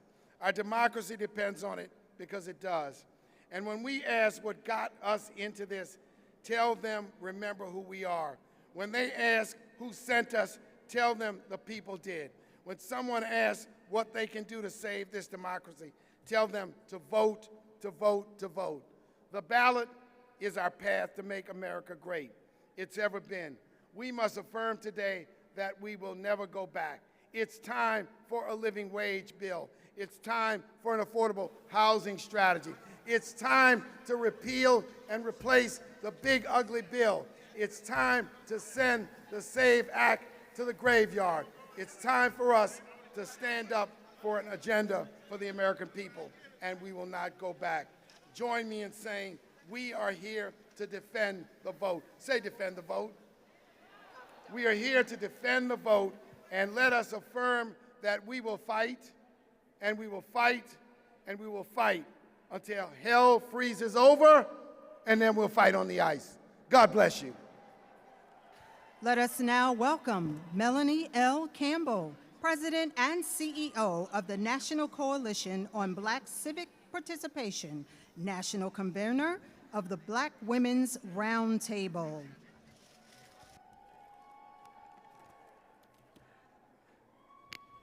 Today, we gather to celebrate the 63rd anniversary of the March on Washington, calling for jobs and freedom. Today, we are here to defend the vote. So what does defend the vote mean? Defending the vote means voting rights for all. Repeat after me, voting rights for all. Justice for all. No unjust wars. Defending the vote means liberation. Say liberation.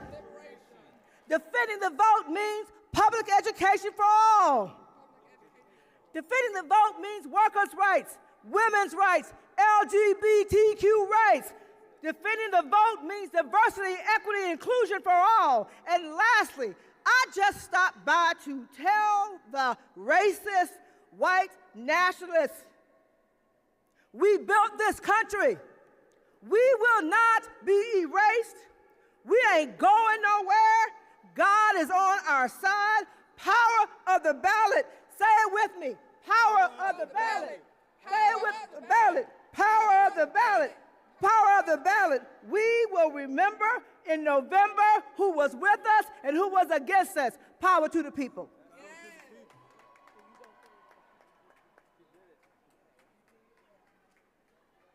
Let us now welcome the Honorable Yvette D. Clarke, Delegation Chair of the Congressional Black Caucus, United States Representative of the New York 9th Congressional District.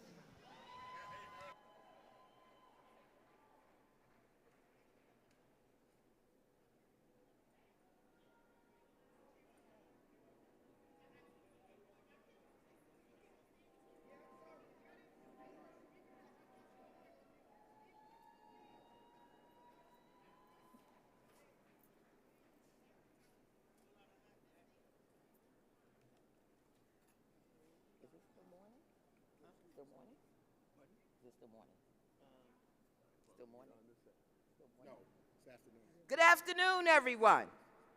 I am Representative Yvette D. Clarke, Chair of the Congressional Black Caucus, proudly representing New York's 9th Congressional District, Brooklyn, New York.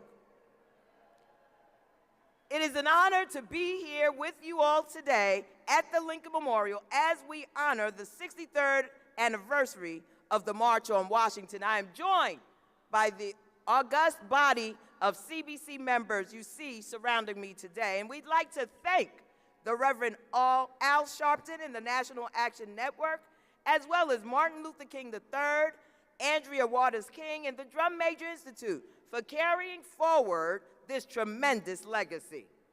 Today is more than a commemoration. It is a call to action. Action. It has been 4 months since the Supreme Court gutted the Voting Rights Act of 1965, opening the door to a coordinated attack on the black political power and fair representation across the South. Since the Calais decision came down, Republicans across the country have wasted no time in their zealous pursuit for unbridled power. They've moved with lightning speed to enact new congressional maps in their mid-decade redistricting scheme to seize our power. As we speak, Extremist MAGA Republicans at the local, state, and national levels are using every tactic in their arsenal to rob our communities of their right to free and fair elections. Over the past few years, hundreds of bills to restrict voting access have been introduced in states around the country with the aim of closing polling locations and imposing stricter voter ID requirements. Right now, Republicans in Congress are fighting to jam through voter suppression legislation like the so-called Save America Act and the Voter ID Act. But we won't let them do that, will we? We won't let them do that, will we? And just in the past few days, the Supreme Court dealt us another blow, clearing the pathway for Donald Trump to restrict voting by mail ahead of the November elections. So let's be clear. This is an outright power grab. It is about silencing black voices, dismantling majority black districts, and rigging the map in their favor as elections are already underway. For years, we have sounded the alarm as the Voting Rights Act was chipped away piece by piece. Today, the consequences are here, and they are dangerous. Not since Jim Crow have we witnessed such a sweeping and deliberate effort to disenfranchise black voters, but we are not powerless, and we are not backing down. As the young people say, we outside. Each and every progress in this country has been fought for, won through struggle, through resistance, and through the courage of people this nation tried to leave behind. The Voting Rights Act was not handed over freely. It was fought for, organized for, litigated for, and ultimately won through the blood and sacrifices of black Americans who demanded better from their country. As a nation, we are being called to that same courageous fight today. We owe it to the generations who came before us, to Dr. King, to our colleague, Congressman John Lewis, and so many others, to the freedom fighters who faced dogs, batons, fire hoses, and jail cells so that we could have a voice today. And we owe it to the generations that are coming after us, the now generation. We deserve a country where their vote is protected, their voice is heard, and their future is not determined by those who fear their power or their place in American history. This fight is nothing short of the future of American democracy itself. And the Congressional Black Caucus will meet this challenge head on, as we have time and again on behalf of the communities we serve. So to anyone who thinks we will be discouraged, to anyone who believes that we will be silenced, to anyone who hopes we'll sit down in this moment, they are mistaken. A setback is just an opportunity for a comeback. And we have no intention of allowing MAGA Republicans to drag us backwards. So when November comes, and in some states, early vote is already beginning, ballots are coming in the mail, we will show up in numbers too big to ignore, too powerful to suppress. Because our history has taught us that progress is never given. It is fought for and won. We gonna win, y'all. Are we gonna win, y'all? Yeah! Are we gonna win, y'all? Yeah! That is the legacy that we've inherited. And that is the legacy we intend to protect. We are still here. We are still fighting. And together, we will win. So to everyone out here today, let us gear up. Let us get ourselves together. Let's do the work, and let's win. God bless you, and God keep you in the days ahead.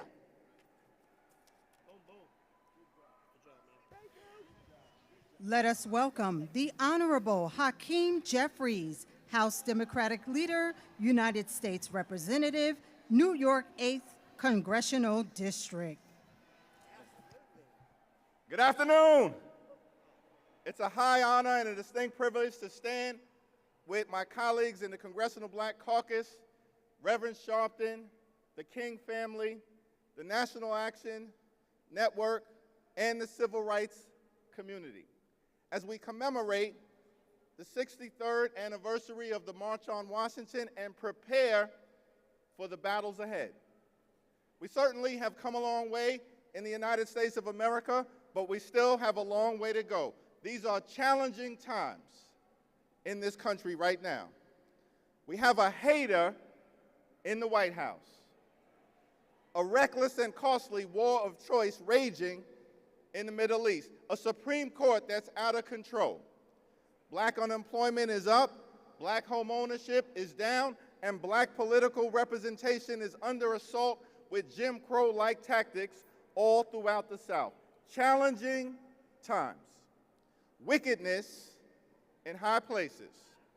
But we're not distressed because our community knows how to make a way out of no way. We're facing a crossroads right now here in the United States of America. The question is, which direction will we choose? We want to move America forward. The extremists are trying to turn back the clock. We're working hard to bring people together. The extremists are tearing the country apart. We believe in truth and reconciliation. The extremists want to erase our history, but black history is American history. Our story will never be erased. Come on. That's right. That's right. And so we come today in the spirit of Frederick Douglass. We come today in the spirit of Sojourner Truth. We come today in the spirit of Jackie Robinson. We come today in the spirit of Rosa Parks. We come today in the spirit of Martin Luther King Jr. We come today in the spirit of Muhammad Ali. We come today in the spirit of Fannie Lou Hamer. We come today in the spirit of Adam Clayton Powell Jr. We come today in the spirit of Shirley Chisholm, and we come today in the spirit of the great John Lewis, because it's time for us to get into some good trouble. Necessary trouble. Good trouble. We fight for liberty and justice for all. We fight for equal protection under the law. We fight for free and fair elections. We fight for work, wages, and wealth creation. We fight for jobs and freedom. We fight for racial justice. We fight for economic justice. We fight for social justice. We fight for civil rights. And we fight to pass the John Robert Lewis Voting Rights Advancement Act so we can end the era of voter suppression in the United States of America once and for all. So let's continue to show up, to stand up, and to speak up, to make this country the best version of herself. And when we do, together, I'm confident that we will win the day, win the week, win the month, win the year, win the hearts and minds of the American people, and then on November 3rd, win back control of the United States House of Representatives so we can end this national nightmare and continue our march toward a more perfect union. God bless you. Yes, yes. Let us now welcome Reverend Siobhan Arline Bradley, President and CEO of the National Council of Negro Women.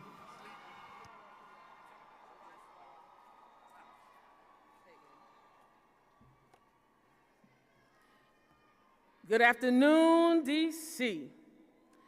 I stand before you today as the proud President and CEO of the National Council of Negro Women, founded by none other than Dr. Mary McLeod Bethune.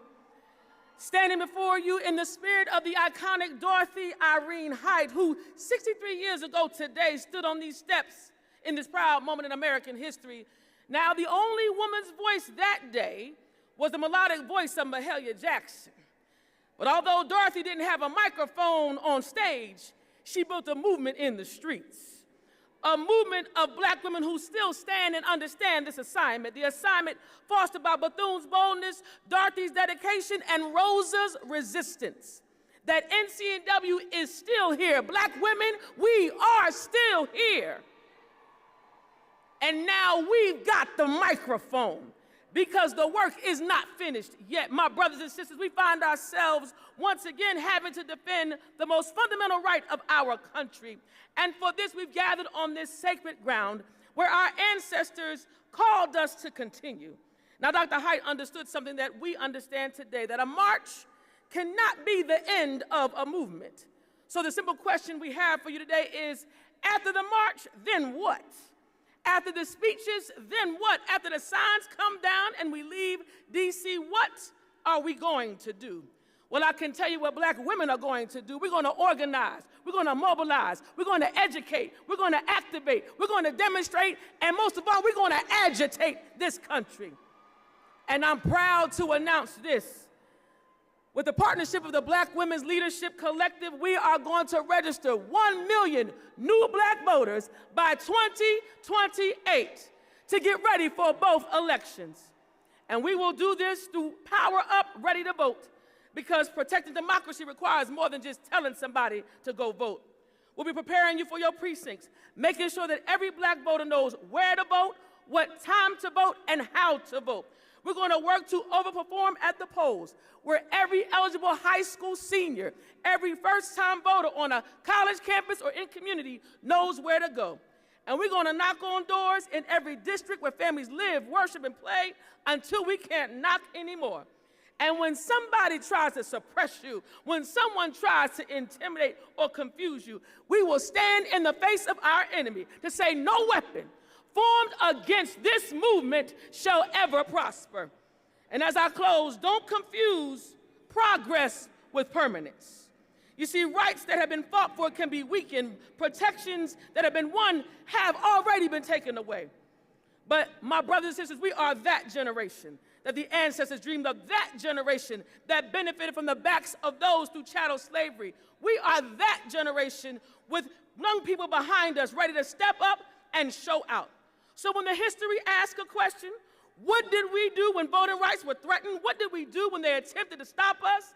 Let the record reflect. Black women stood up. Black brothers showed up. And black people powered up. Now let the record reflect that we, the people, are standing one nation under God with liberty and justice for all. We've got justice on our side. But most importantly, my brothers and sisters, we've got God on our side. So when they pipe up, pipe back and tell them, we're ready to go to work. Let us now welcome the Honorable Abigail D. Spanberger, Governor of the Commonwealth of Virginia.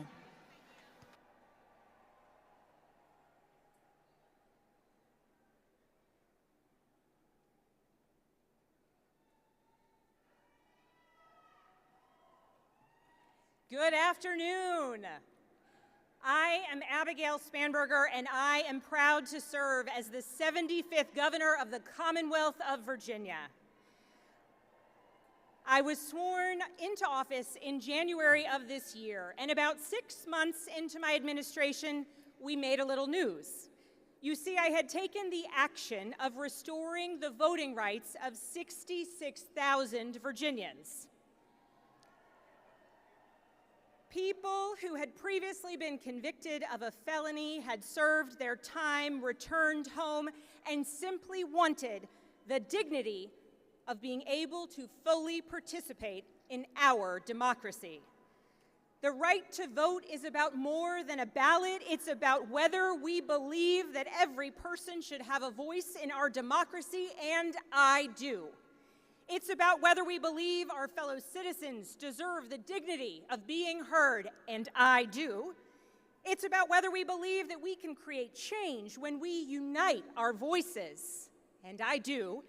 And it's about whether we believe that our votes matter, and I know we all do. Right now, in 2026, Virginia is one of 3 states in this country that permanently strips voting rights from citizens with felony convictions. And one person alone has the authority to restore those rights, the governor.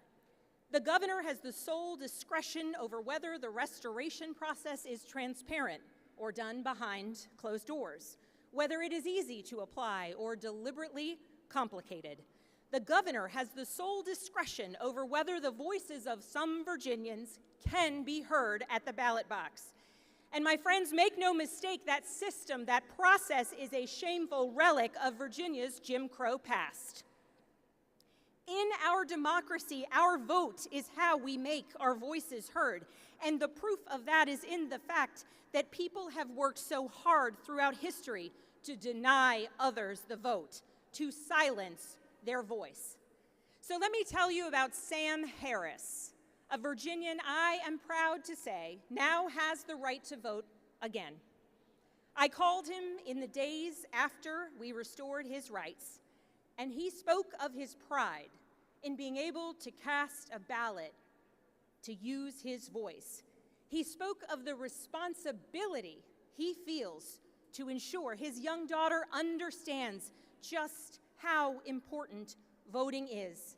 And he spoke with reverence for his restored right to vote because it's, quote, something my ancestors died for.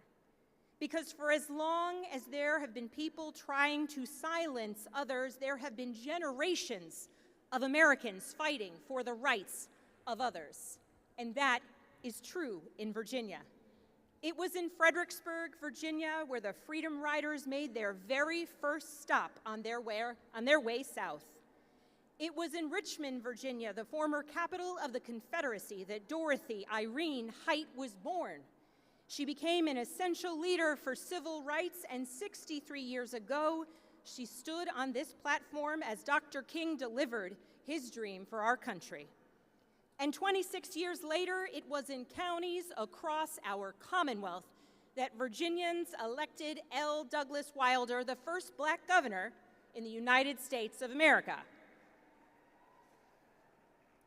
This history continues today because right now, in the oldest legislative body in the Western Hemisphere, Virginia has elected a record number of black legislators. And we have elected a record number of women. Virginia has our first black Speaker of the House, and in 2025, Virginians elected our first black Attorney General. We elected the nation's first Muslim woman to statewide office as our lieutenant governor, and we elected our first woman governor. All of that happens because of voting, because of people using their voices at the ballot box. And despite all of the wonderful progress we have made, this struggle is not over. The work is not done. In just the last few years alone, the United States Supreme Court has dismantled so many of the protections provided by the Voting Rights Act. States across the country have used that opening to make it harder to vote, closing polling places, purging voter rolls, erecting new barriers where the old ones were supposed to have been torn down. And we have a president who continues to lie repeatedly, verifiably, shamelessly about the results of an election he lost. We have a president and a complicit Congress who have used those lies to justify efforts to undermine the basic machinery of American democracy and keep Americans from voting. And it is shameful because the people trying to stop their fellow Americans from voting in the same cynical project are trying to take away our health care, cut the SNAP benefits that feed hungry children, and pull dollars out of our kids' schools, all while trying to silence the voices of dissent that are most powerfully heard at the ballot box. To the Virginians here on the National Mall and to those watching at home, this November, we have the power to right a wrong in our Commonwealth. If you believe, as I do, that someone who has paid their debt to society and is working hard to create a new life deserves the dignity of having their right restored, vote yes on Virginia's constitutional amendment to ensure automatic restoration of voting rights into the future. Now, when I began speaking, I said that 6 months into my term, we had restored the rights of 66,000 eligible Virginians. Well, here is an update for you. As of 2 p.m. yesterday, my administration had restored the rights of 100,000 eligible Virginians.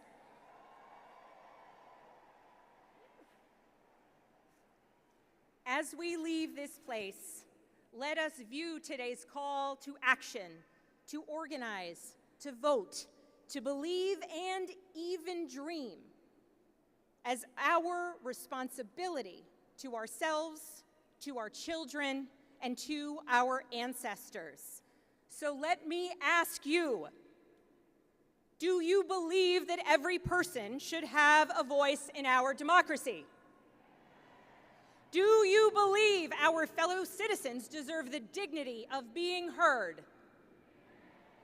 Do you believe that we can create change when we unite our voices? And do you believe that our votes matter? Well then, my fellow Americans, let's vote this November and let's win.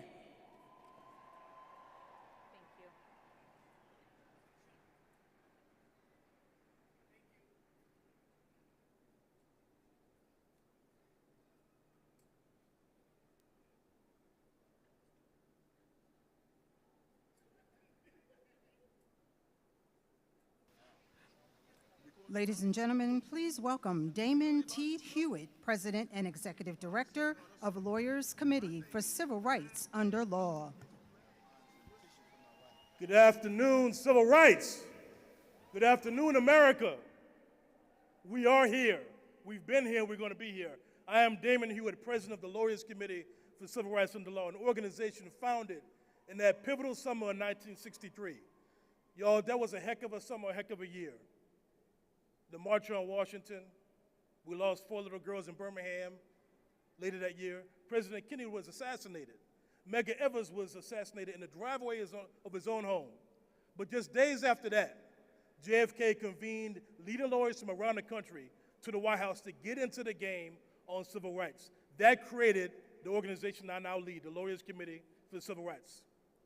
So in 1963, we had elected officials obstructing justice and civil rights.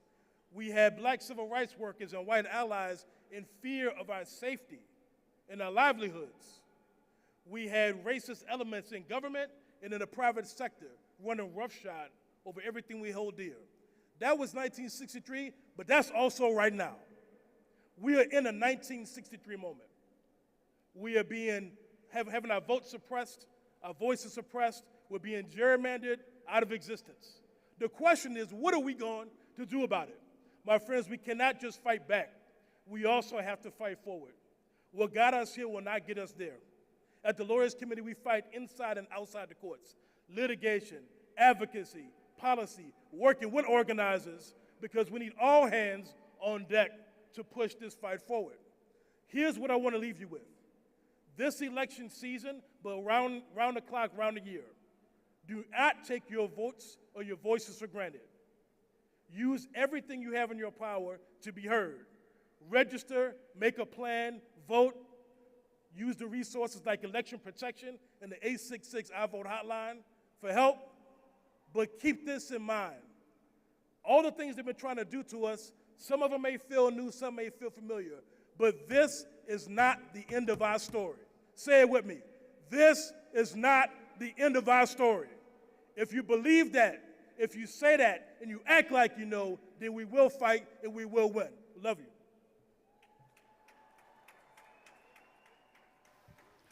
Let us now welcome Janae Nelson, President and Director Counsel of the Legal Defense Fund. Good afternoon. Thank you for being here. Thank you for staying in this heat. We are so glad to see you. I'm Janae Nelson, President and Director Counsel of the Legal Defense Fund. We have been fighting to build a multiracial democracy brick by brick for the past 86 years since we were founded by Thurgood Marshall. Last October, I had the honor to represent black voters from Louisiana in the Supreme Court to present their vision for an inclusive democracy that delivers for everyone. But in that case, Louisiana versus Calais, that Supreme Court rejected that vision.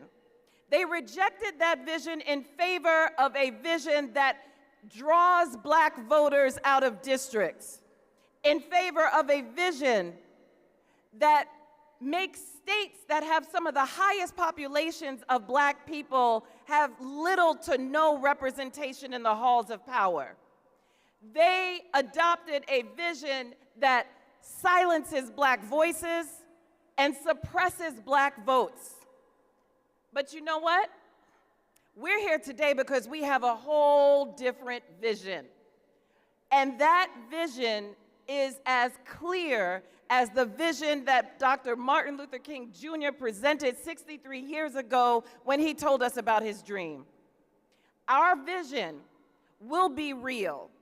Our vision is a democracy where we have full and fair access to the ballot, where we have economic freedom, where we have safe food and good health care and access to real jobs. Our vision is for a democracy where power is shared, dignity is sacred, and thriving is the standard for everyone.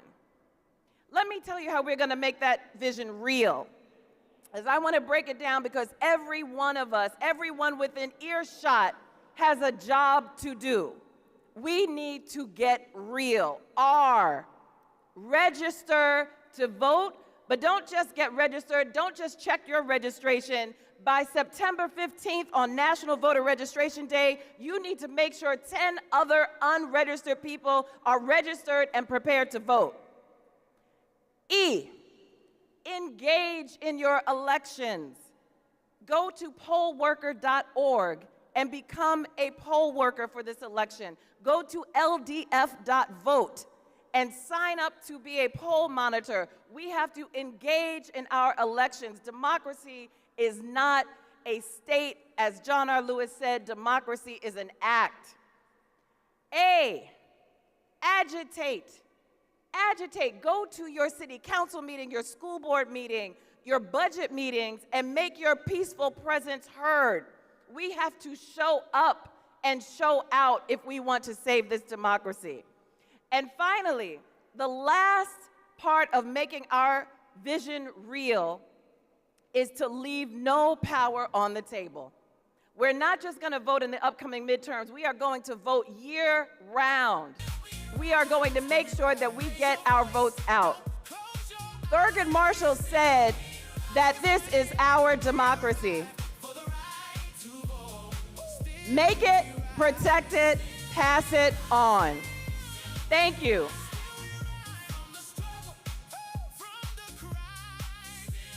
Let us now welcome Yolanda King, Arndrea Waters King, President of the Drum Major Institute, and Martin Luther King III, Chairman of the Board of the Drum Major Institute.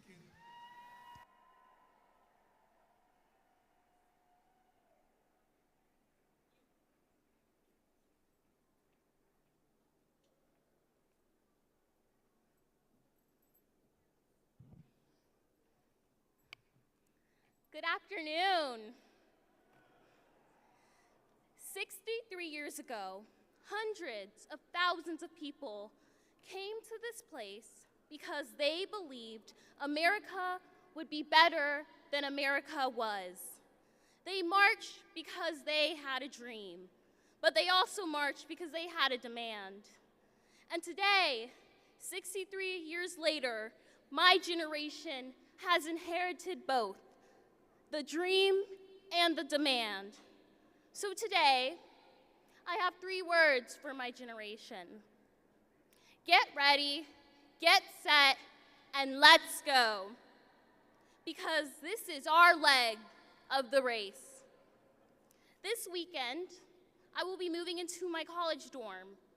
Most of my friends I grew up with, the people I went to school with, laughed with, studied with, stressed over exams with, have already moved into college campuses and started this new chapter of their lives.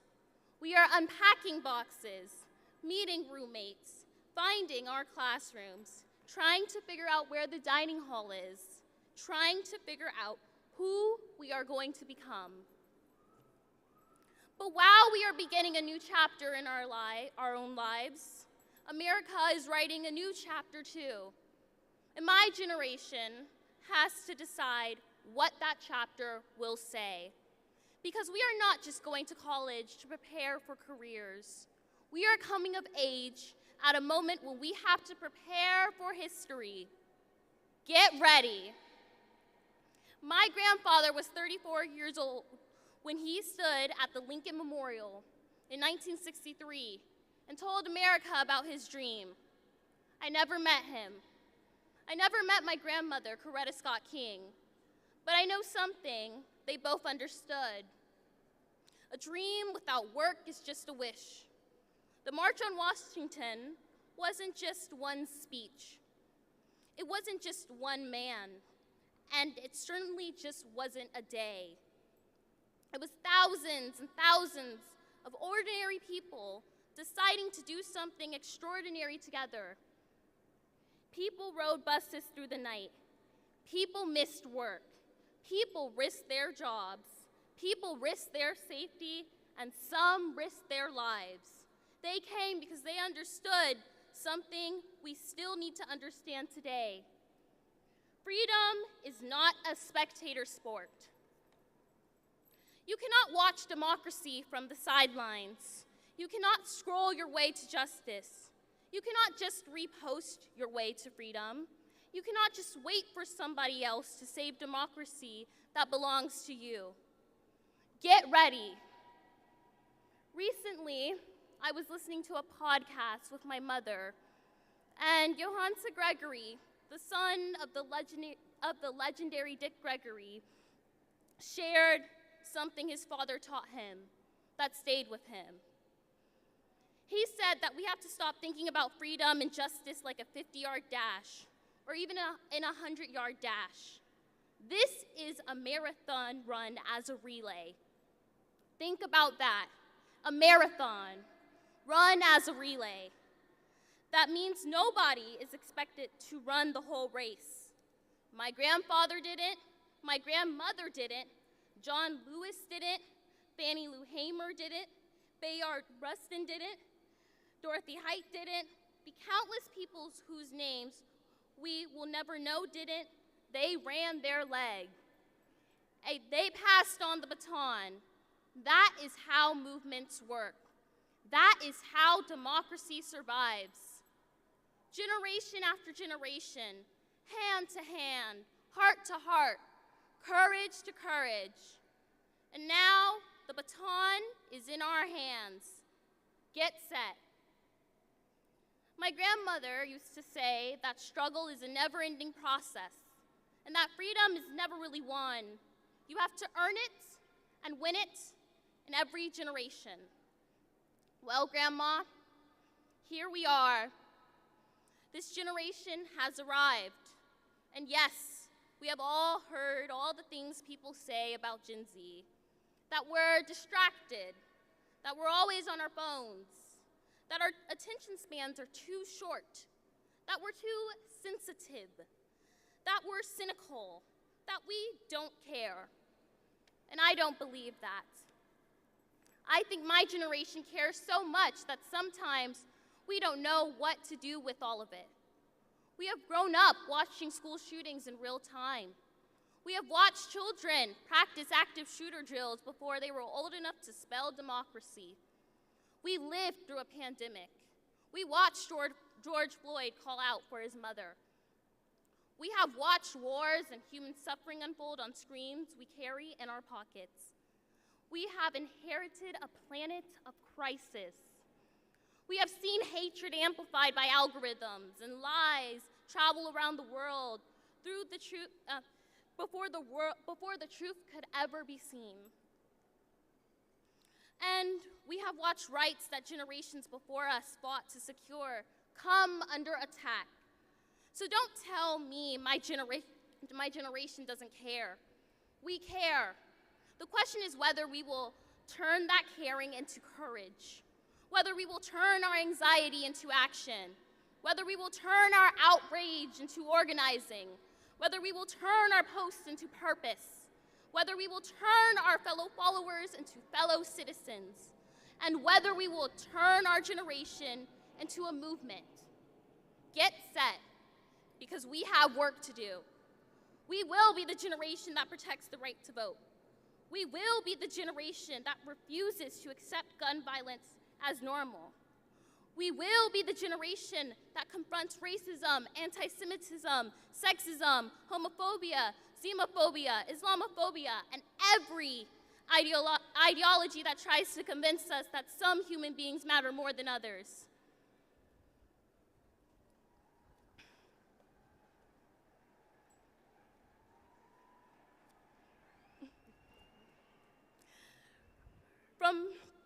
From a young age, my parents have always taught me the power of affirmation. And so today I affirm that we will be the generation that fights poverty, not poor people. We will be the generation that chooses the planet over profit. We will be the generation that understands that democracy does not belong to solely Democrats nor Republicans, but rather democracy belongs to the people. And we will be the generation that chooses democracy over division, truth over propaganda, community over chaos, and love over hate.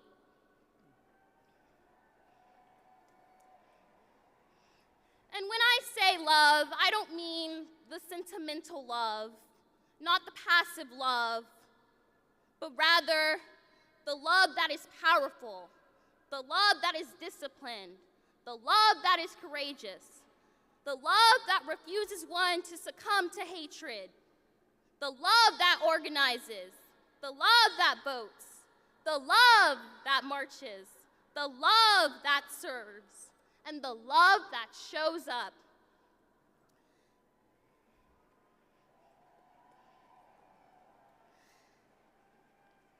Because nonviolence was never about doing nothing. Nonviolence is about refusing to surrender your humanity while fighting with everything you have for justice. And so, let us go. Go register. Go vote. Go organize. Go volunteer. Go serve. Go build. Go create.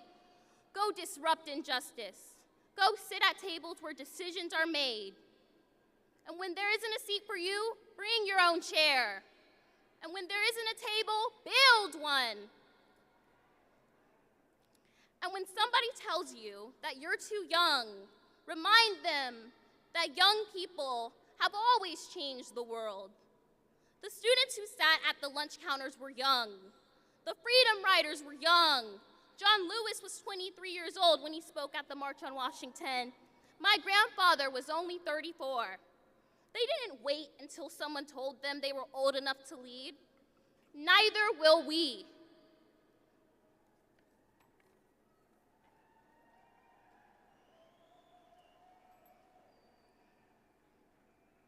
I do believe that we will be a great generation.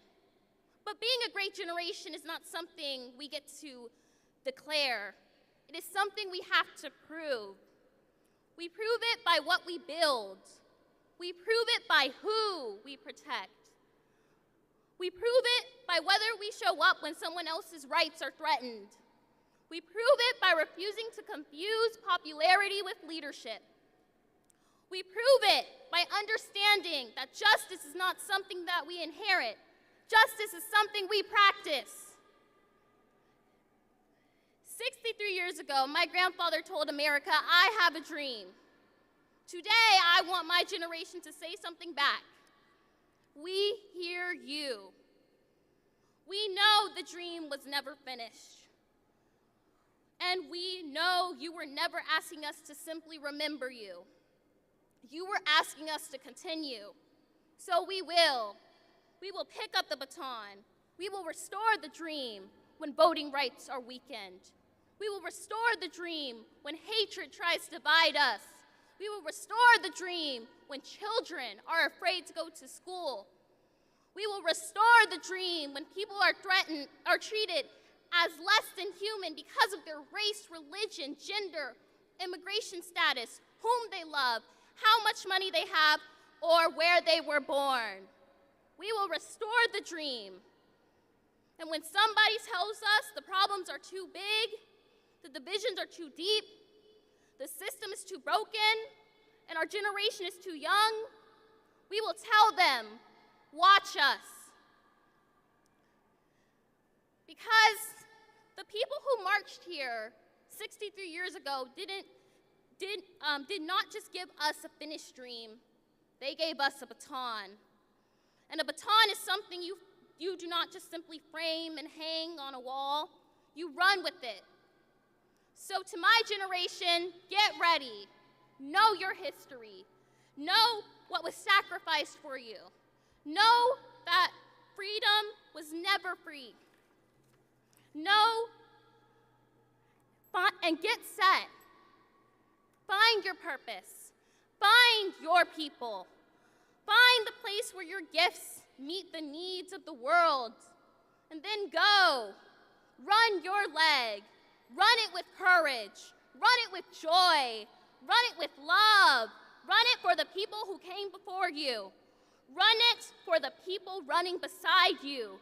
And run it for the generations we may never live to see. I'd like to close my remarks by a quote that my grandfather once said. He said, "When evil people plot, good people must plan. When evil people burn and bomb, good people must build and bind. When evil people shout ugly words of hatred, good people must commit themselves to the glories of love. Where evil people would seek to perpetuate an unjust status quo, good people must seek to bring into being a real order of justice." And so, I'm here to remind you today that we will be a great generation. And let us not forget that one day, freedom will ring. May God bless you all.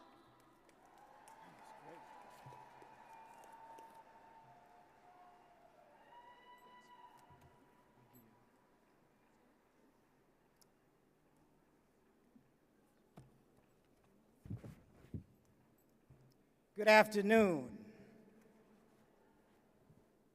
You know,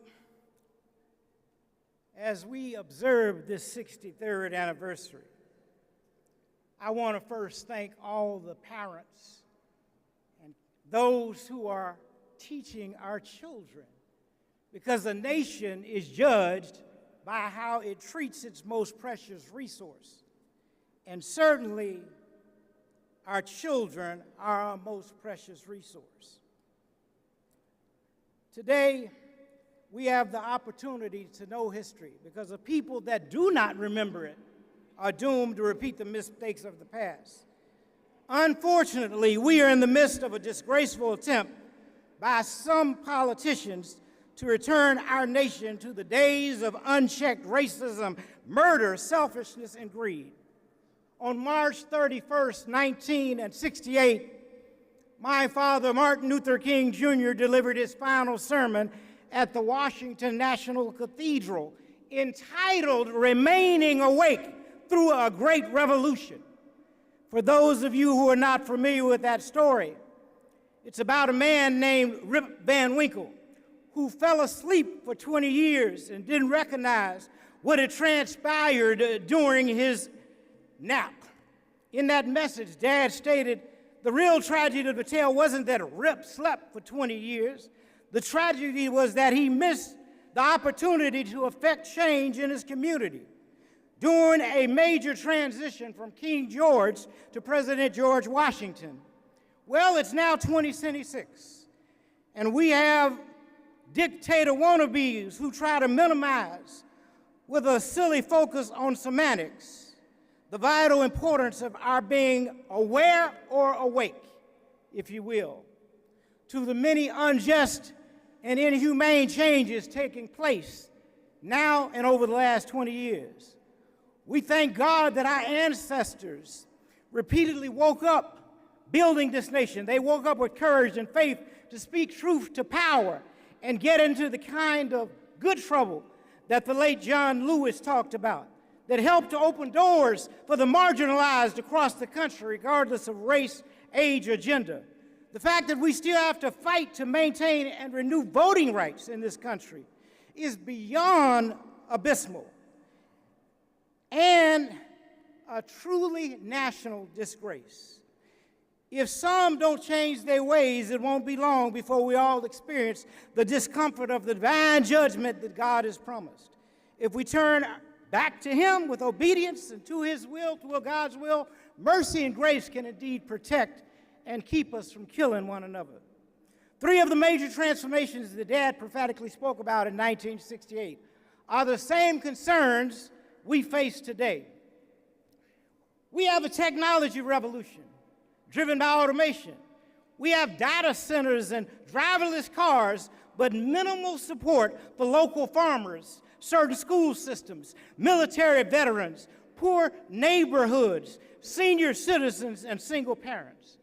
We need to be asking, what is wrong with us? We are much better than the behavior we are exhibiting. Secondly, he said that we have a weaponry revolution that includes the ability to annihilate one another from the world. And many times over, if we fail to seek God's wisdom to lead with love. My mother, Coretta Scott King, said that nonviolence is really the only credible response to the violence that we are seeing around the world. She was right about it both then and now. We cannot forget the occasions like May 4th of 1963, when the children in Kelly Ingram Park were marching down the streets of Birmingham, and Bull Connor said, "Turn on the hoses," to the firemen, and the only thing that came out were drips of water. That was God's divine intervention. And when those children left, the fire hoses were restored, which was knocking people all over the ground. Nothing less than the power of God in answered prayer. The third comparison that Dad made in his sermon was that Rip Van Winkle slept through a nationwide freedom explosion. In 1863, President Abraham Lincoln was pressured into signing the Emancipation Proclamation. However, it took the great state of Texas over 2 years to enact that legislation and abide by the law. Therefore, it is imperative that we keep celebrating Juneteenth and teaching our rich pre- and post-slavery history worldwide. Our challenge is that no matter how hard some may try to reverse the political process, we must remain diligent and politically involved on a variety of levels. Voting is our reasonable service and appreciation for the sacrifice of community and political servant leaders. Regardless of our party affiliation, we must vote for those with strong moral character and leadership ability. You see, it only takes, Dad showed us and Mom, a few good human beings to bring about change. All of the marches and demonstrations were not massive like the March on Washington in 1963. It was just a few dedicated foot soldiers and men and women who marched and put their lives on the line so that we would have some of the rights we have today, although it feels like the clock is being turned back. In this age of unlimited communications, imagine if we put down the phone for just a minute and politely go out and talk to our neighbors without getting all up in the business. We need to look out for one another in the way our grandparents used to do back in the day. Too many of us have been and are being murdered or going missing in broad daylight. And it's not just in the South, by the way. Now is the time to urgently employ godly wisdom, situational awareness, and common sense while trusting our Creator to speak to our hearts. This is the season to reject the spirit of anxiety and fear by personally becoming and teaching our children to daily become engaged. There were three major revolutions taking place in 1968, and there were three challenges that Dad espoused during that sermon. The first was the need to adopt a worldview. As much as some of us are caught up in materialism, classism, feeling perhaps a little bit too special because we live in gated communities. It's always a mistake to forget that, but for the grace of God, there go I. All of humanity, indeed, is tied in a single garment of destiny and karma regarding how we treat one another, including the humanity of immigrants, is real. There's a saying, the chickens have so-called come to roost from time to time on one occasion or another because of the seeds that America has sown around the world. But to walk humbly before God, to show the kind of wisdom and love for humanity that would cause God to be pleased with all of us. The second thing Dad called for was an end to racism and poverty. Over 63 years ago, yet here we are in 2026 fighting the same calculated plan to economically disadvantage black and brown people educationally, limit the sharing of our rich pre- and post-history, address the persistent home training of young children because some of them are becoming future racists based on fear and a false sense of superiority. I won't bother here to fully address it all, but address the madness of those who are so full of low self-esteem that they have a kind of coon alert put on them. The final challenge that Dad put forth in the sermon is the need for us to reject inevitability. The future may not look bright at this particular moment, but we don't have to worry if we have a personal relationship with God. Don't worry, certainly we have to pray. We have to watch, pray, and act, in fact, and that's what this is about. Not just watching and praying, but acting.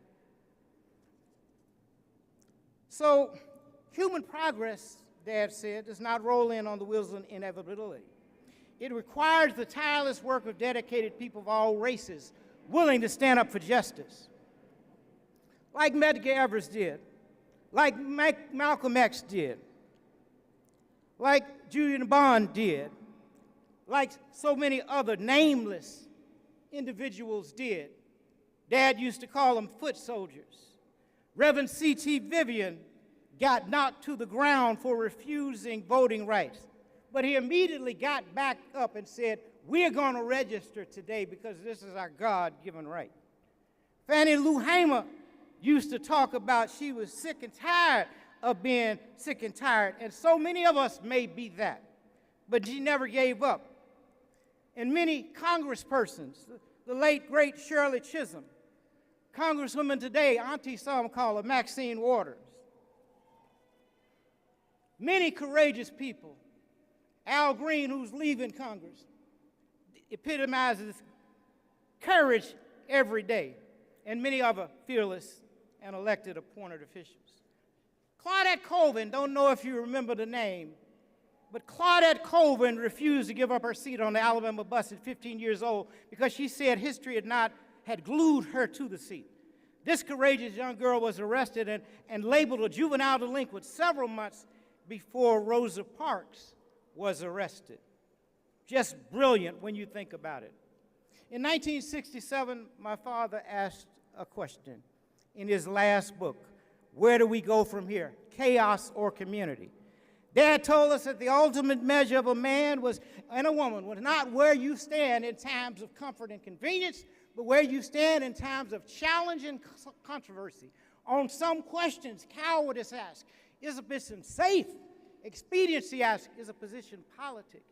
Vanity asks, is a position popular? But that's something that embedded deep in our souls asks, is a position right?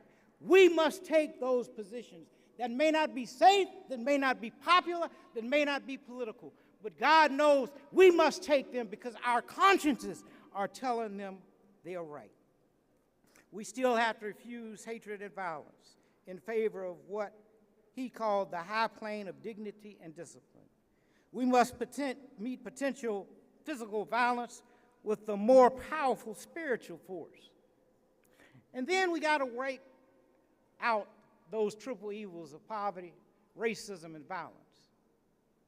I never thought I'd live in a time where companies and a human being had accumulated over $1 trillion. And yet not one of them has said we're going to dedicate some of these $1 trillion to wipe out poverty. We could, if we chose to, wipe it out tomorrow. But the nation is not choosing that. We have to stand up and demand the things that are good, just, and right for all people.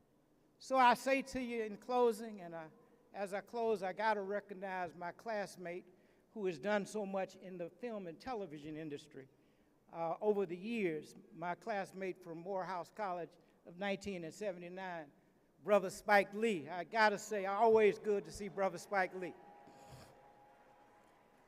But I say to you, don't get tired. I know we are tired. I know we are beat down. I know we don't know what else to say or do, but I am no ways tired. Why? Because we come much too far from where we started. You see, no one ever told any of us that our roads would be easy.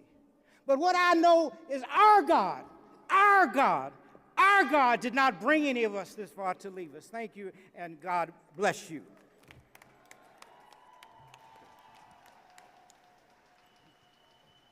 Let us now welcome the president and founder of National Action Network, the Reverend Dr. Al Sharpton.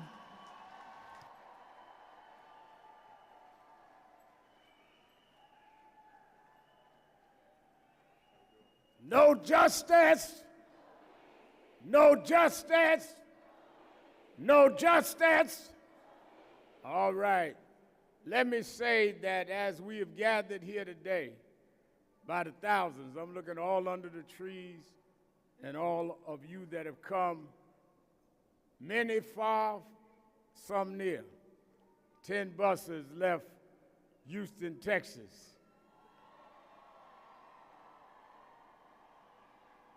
Many from other states. I don't want to get in a roll call. But we come 63 years later because it is clear to us that in 63, when they came to this spot, they came because there was segregation. They came because there was denial of human equality. They came because we could not vote. Because they gathered nationally in 63, we went back to the South. We went back in the northern areas, and we organized. And what we must do today with all the thousands that is here, go back, and we're going on a tour together to organize. We must turn this country upside down with those elected officials that are taking for us the right to vote. The Kaler decision by the Supreme Court shot a bullet in the heart of voting rights. But they don't understand we're not going back. We will not let them turn back the hand of time. They can turn back the clock, but they can't turn back time. And if we go and organize and go home like they did August 28, 1963, and organize, we can put a handicap on the most biased, bigoted presidency that we've seen in a long time. Let me be clear. 3 things we march for today. Voting rights, which has been stripped. Affordable health care, which has expired. And we fight for diversity, equity, and inclusion, where we must be considered at the workplace and at the executive hall and in government agencies. So I encourage you to stay online with us so we can lay out where we're going and how we're going.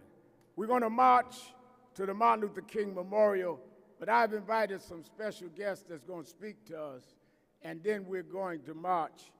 Let me say that if there are those that of another persuasion watching, don't pervert the dream, because after you dream, you wake up.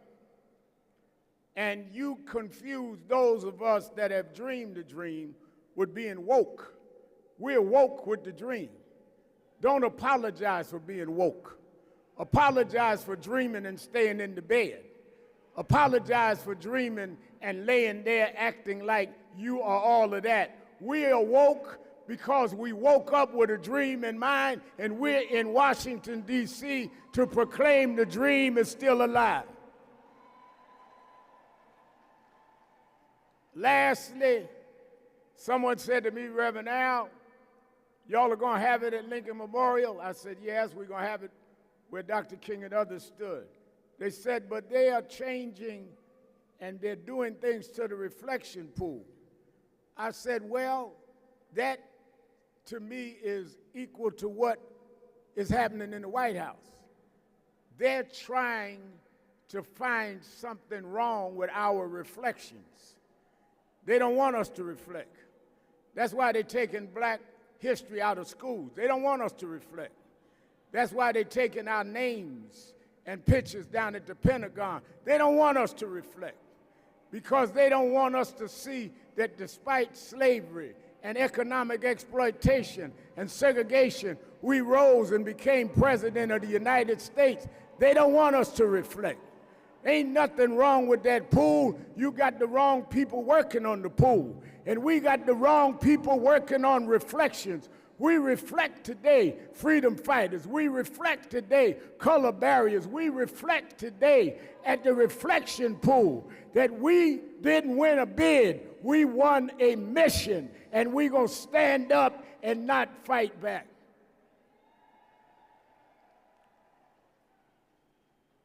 Let me bring first a man that has fought this fight, who has stood for progressive politics when it wasn't popular. In 1984, he supported Jesse Jackson for president, and now he is one of the key figures in American political life. He wanted to be here with us, and I wanted him to have words for us from the state of Vermont, Senator Bernie Sanders.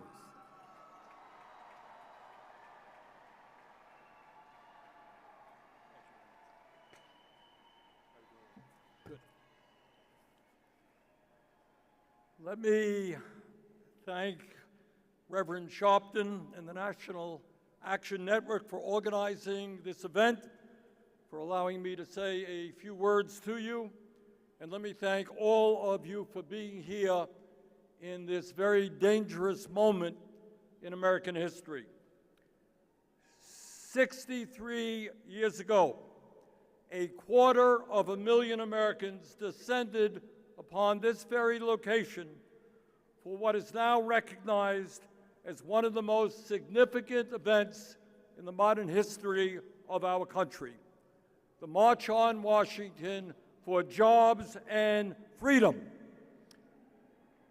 As a young man, young college student at that time, I had the fortune to get on a bus from the University of Chicago to attend that event and experience a day that I have never forgotten and which has had a lasting impact on my life. And when we think back upon that extraordinary day, it is important that we remember not only Dr. King's unforgettable "I Have a Dream" speech, but we also remember the context in which that speech took place. We must never forget the extraordinary courage of the people who marched, who organized, who went to jail, who faced dogs and fire hoses, who risked their lives and in far too many cases gave their lives to secure a more just and equitable America. Because of that movement, segregation was dismantled. The Civil Rights Act was passed. The Voting Rights Act was passed. The Fair Housing Act was passed.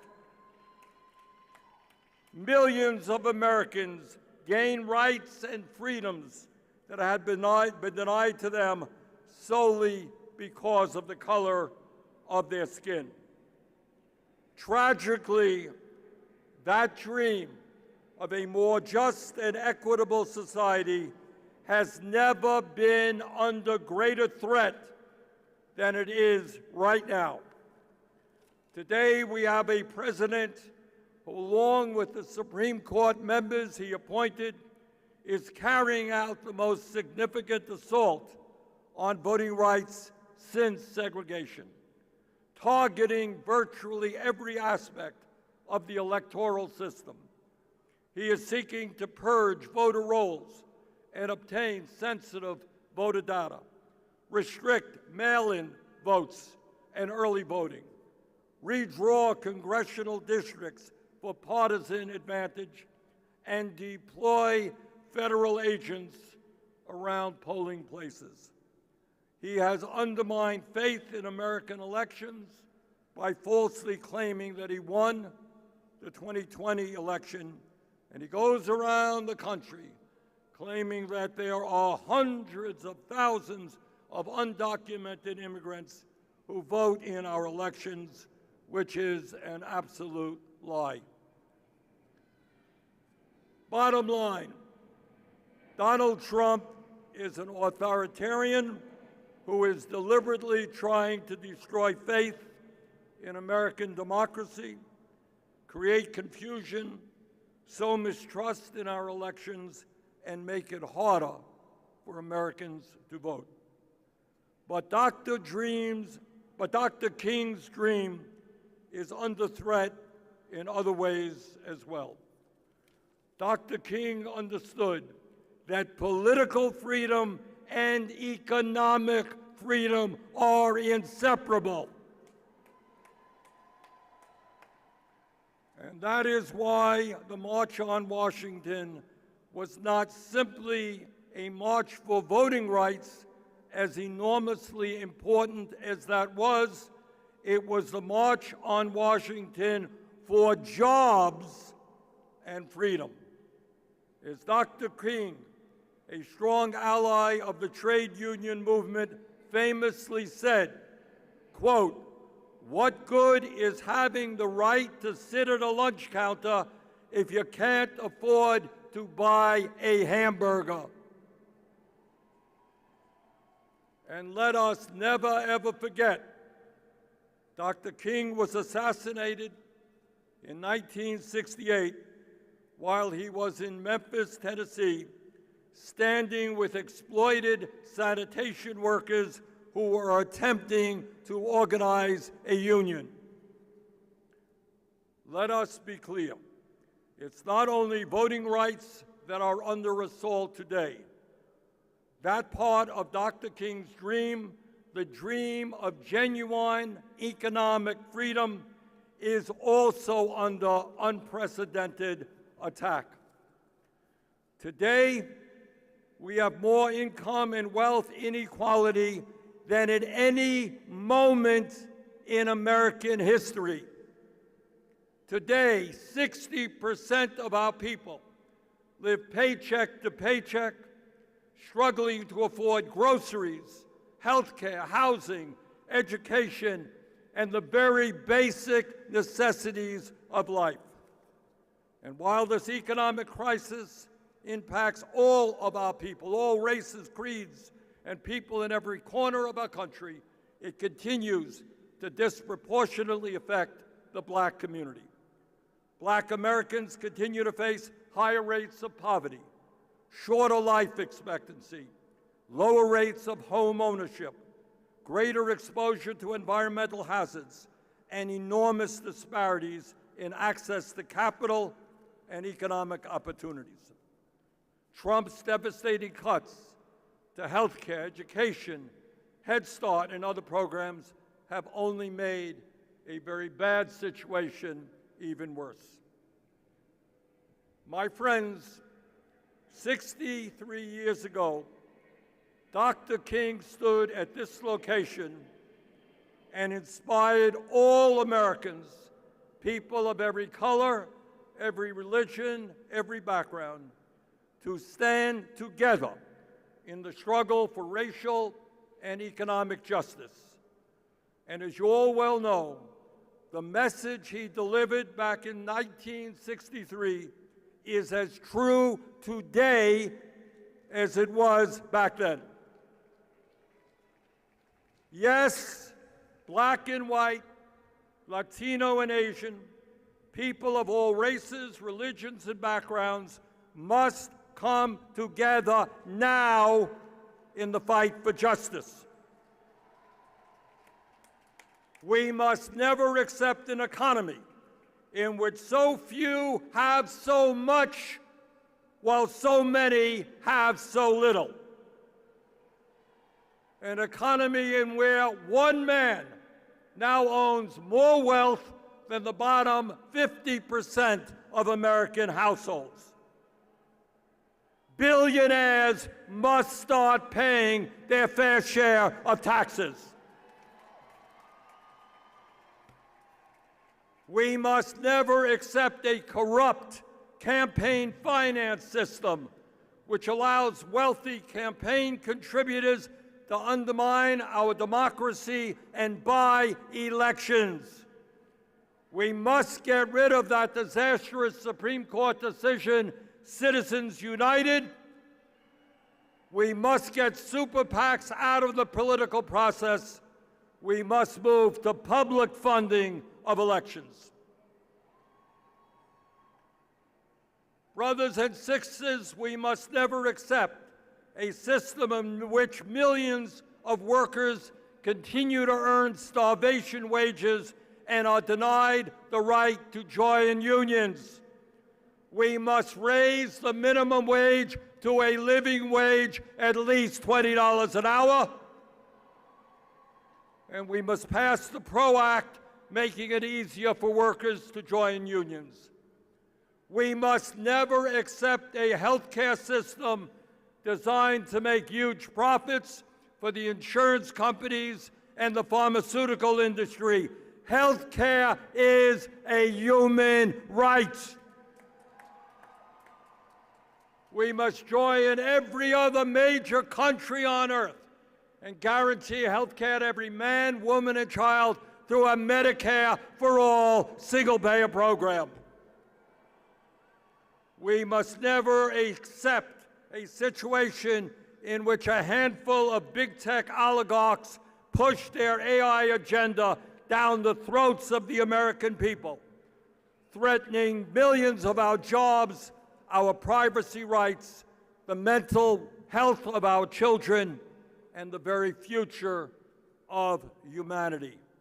AI and robotics must work for all of us, not just some of the richest people on earth.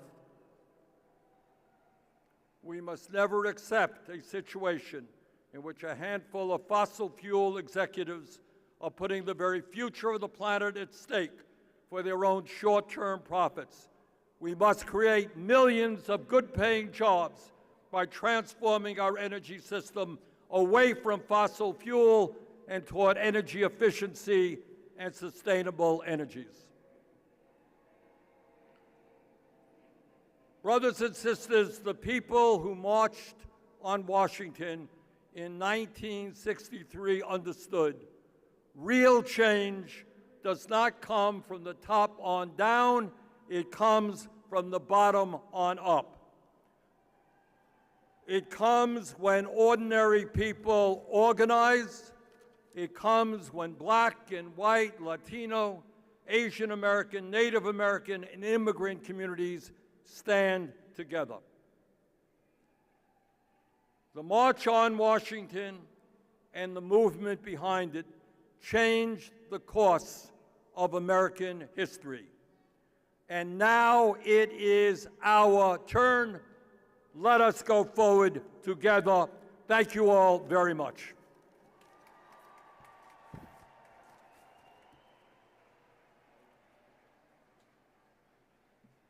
Now let me bring to the stage a sister beloved who has stood up on these issues. She's shown up where she was needed and spoke out on what needed to be said, whether it was at the Neely funeral in Harlem, whether it was remembering Miss Colvin, who many forgot, that was the first to be arrested for sitting in the front of a bus, as Martin said. She was there. and she has openly been there for all of the issues we're concerned about. May I bring to you, I know people. I was Shirley Chisholm's youth director at 17, and she had the same fire and vigor in this young sister beloved of mine, Congresswoman from New York City, Congresswoman Alexandria Ocasio-Cortez.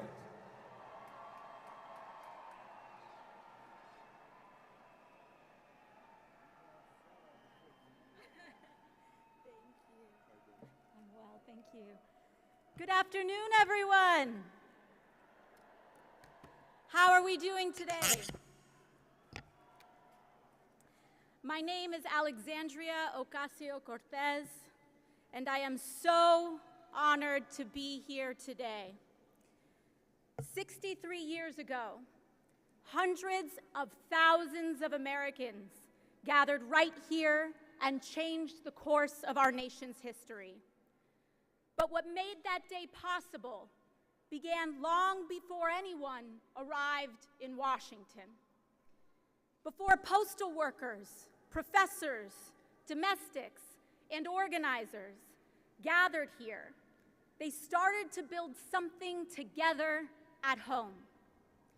Before a movement changed the law, it organized to build power. And before America could realize a new vision of freedom, the people had to first imagine it and refuse to let it go. That took a particular kind of prophetic genius, the moral clarity to know what we, the people, deserve, the vision to see what America can become, and the strategy to bring it all together.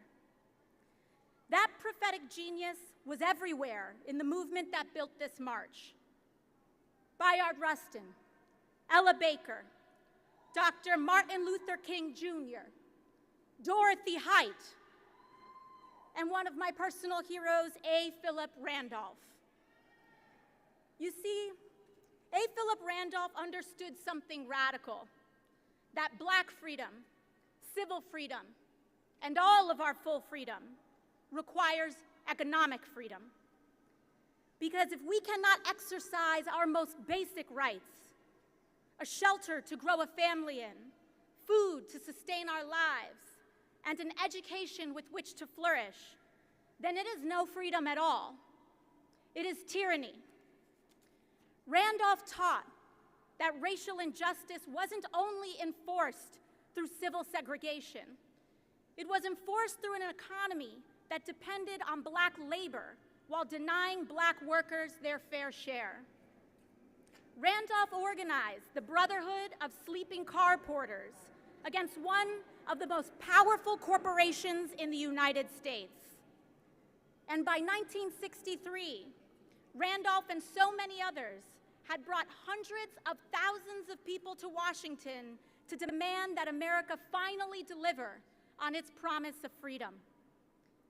He put it plainly, freedom is never granted, it is won. Justice is never given, it is exacted. Brothers and sisters, these drum majors for justice, just as you all and countless others today, were not handed a movement. They have always had to build one. And when they came here 63 years ago, they came with demands. They demanded the right to vote, an end to segregation, and fair housing. They demanded a federal jobs program, a higher minimum wage, and an end to discrimination in employment. Because together, those words carried a profound idea, the March on Washington for Jobs and Freedom, that freedom is both political and economic. And that movement changed what was possible in this country. We got the Civil Rights Act and the Voting Rights Act. And that is what paved the way for Head Start, Medicare, Medicaid, and food assistance. Because the civil rights movement is the foundation for a great society. a new era of social and economic progress. That was an extraordinary achievement, and we are living in the legacy of it today. But their vision went further than their victories, because America may have agreed to open the lunch counter, but it never committed to us affording the meal. And that is our work today, as we defend the foundation that our foremothers and our forefathers built. You see, they gave us a piece of the freedom, but 63 years later, we are still fighting to afford it. America is wealthier today than it has ever been, and yet millions of Americans work every day to struggle to afford the basics. This is not simply an economic failure. It is a moral and structural one, and we must refuse to accept it. So let's be clear about the country that we are fighting for. We, the people, demand full, protected, and restored voting rights in the United States of America. We, the people, know that means we must respond to the arsonist redistricting the South with an organizing, legislative, and civil strategy of our own to dismantle their injustice and liberate the potential of our full civil liberties in all 50 states of the United States of America. We, the people, demand guaranteed health care for every American as a right and not a privilege. We, the people of the United States of America, demand that one job with no need for overtime should be enough for our most basic needs, which also include rest. And we must recognize that can only happen in an economy where Black women are not the first to be pushed out and the last to be brought back in. There is nothing new about these demands. They belong to the same fight and the same heritage that many gathered here 63 years ago. And we are not alone. Just as it was then, our ability to win depends on our ability to vote. Republicans know this. That is why the Supreme Court's decision to weaken the Voting Rights Act matters so much, because they know that when Black Americans exercise their full political power, we unlock progress for all of America. And that is what they are trying to hold back. But there is a tide rising in this country, brothers and sisters. They can put obstacles in our path, but they cannot turn us back around. And this November, the first of many tides is coming to respond to every right they are trying to take. And it is coming to fulfill the promise that hundreds of thousands of heroes carried to these grounds 6 decades ago. It is now our turn to summon that collective genius, to look beyond the limits of this one moment and to see further, to demand more, and to organize toward the future we know is possible. The tide is coming, and this time we intend to win it all. Thank you very much, and I'll see you out in the streets.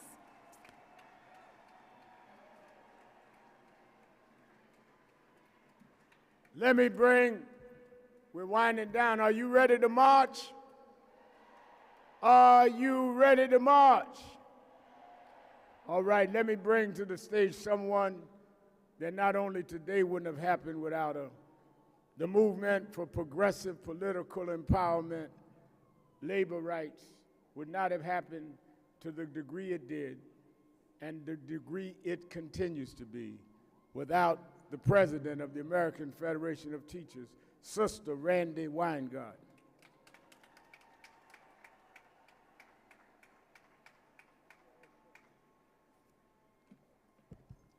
May I thank you, Reverend. Are we ready to march? So I'm honored to be here today as the AFT was 63 years ago at the March for Justice and Freedom. In '63, we fought for jobs and freedom. We fought for the vote for all.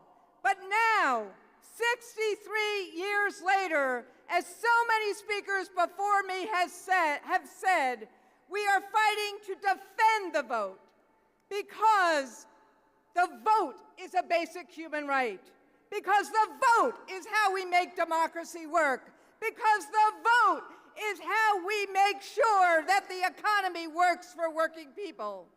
Are you with me? Voting is a vehicle for strengthening public schools. Voting is a vehicle for workers getting a break. Voting is a vehicle for us getting decent health care, for us having pensions, for one job being enough. Voting is the vehicle for freedom, the freedom to provide what our families need, the freedom to go to college without crushing debt, the freedom to have our aspirations expanded, not denied. So this is my question, as the time is late and I'm cutting my speech short. A lot of people don't think their vote will change anything. They don't see democracy working for them. Imagine if our forefathers and foremothers said nothing was going to change.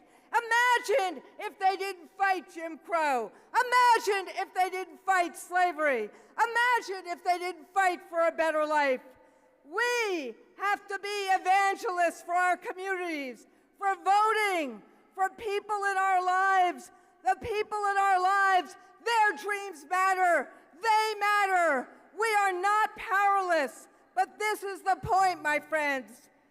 We have to vote. We have to get out the vote, and we have to protect the vote. And we have to vote in such massive, overwhelming numbers that the results are clear and convincing, and no one can steal it from us. So, are we going to vote? Are we going to achieve Reverend King's unfinished dreams? Are we going to achieve our dreams? Are we going to vote so it is the people, not the powerful, who enjoy the bounty of America? Thank you.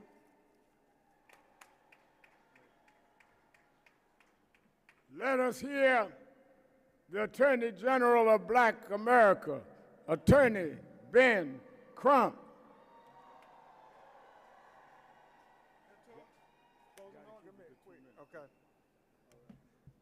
I'm Ben Crump, along with James Carter, President of the National Bar Association, representing the largest association of black lawyers and judges in America and beyond.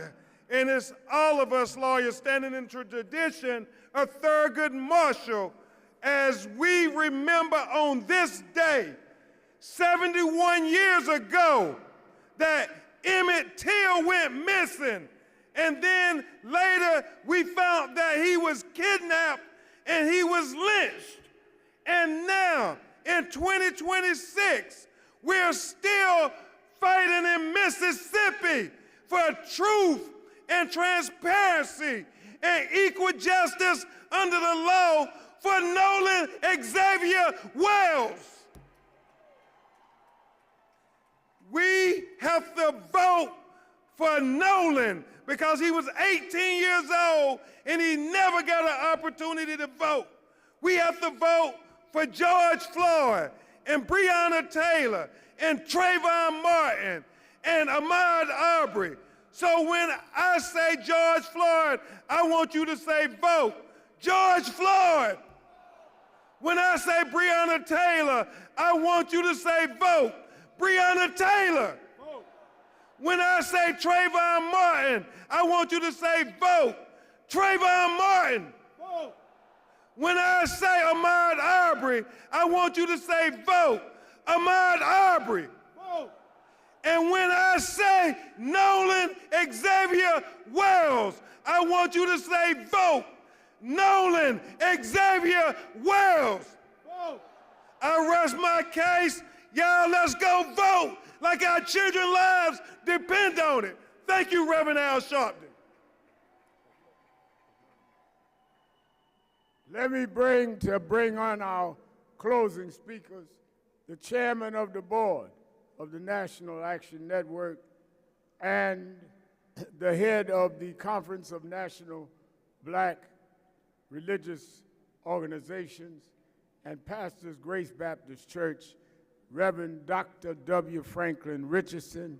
He'll be joined by the co-chair, attorney who has been a fighting activist and policy expert all of her life. They will bring on the last four speakers, and we will begin lining up and marching. Dr. W. Franklin Richardson and attorney Jennifer Jones Austin. I want to thank our president. Let's celebrate Al Sharpton. Come on. He's made great sacrifices for us to be here and called us together. Let me say to you that we are thankful for the support that you've given on behalf of the National Action Board and the various chapters across America. I want to present to you at this time the Honorable Camille Joseph, who is the National Action Board member and also a part of the corporate leadership that joins us. Ms. Joseph. Thank you so much, and good afternoon, everyone. I am a proud board member of the National Action Network, proud to be here. And I'll make this very quick because I know we're all ready to march. This week, I had the honor of visiting my great-grandmother's farm.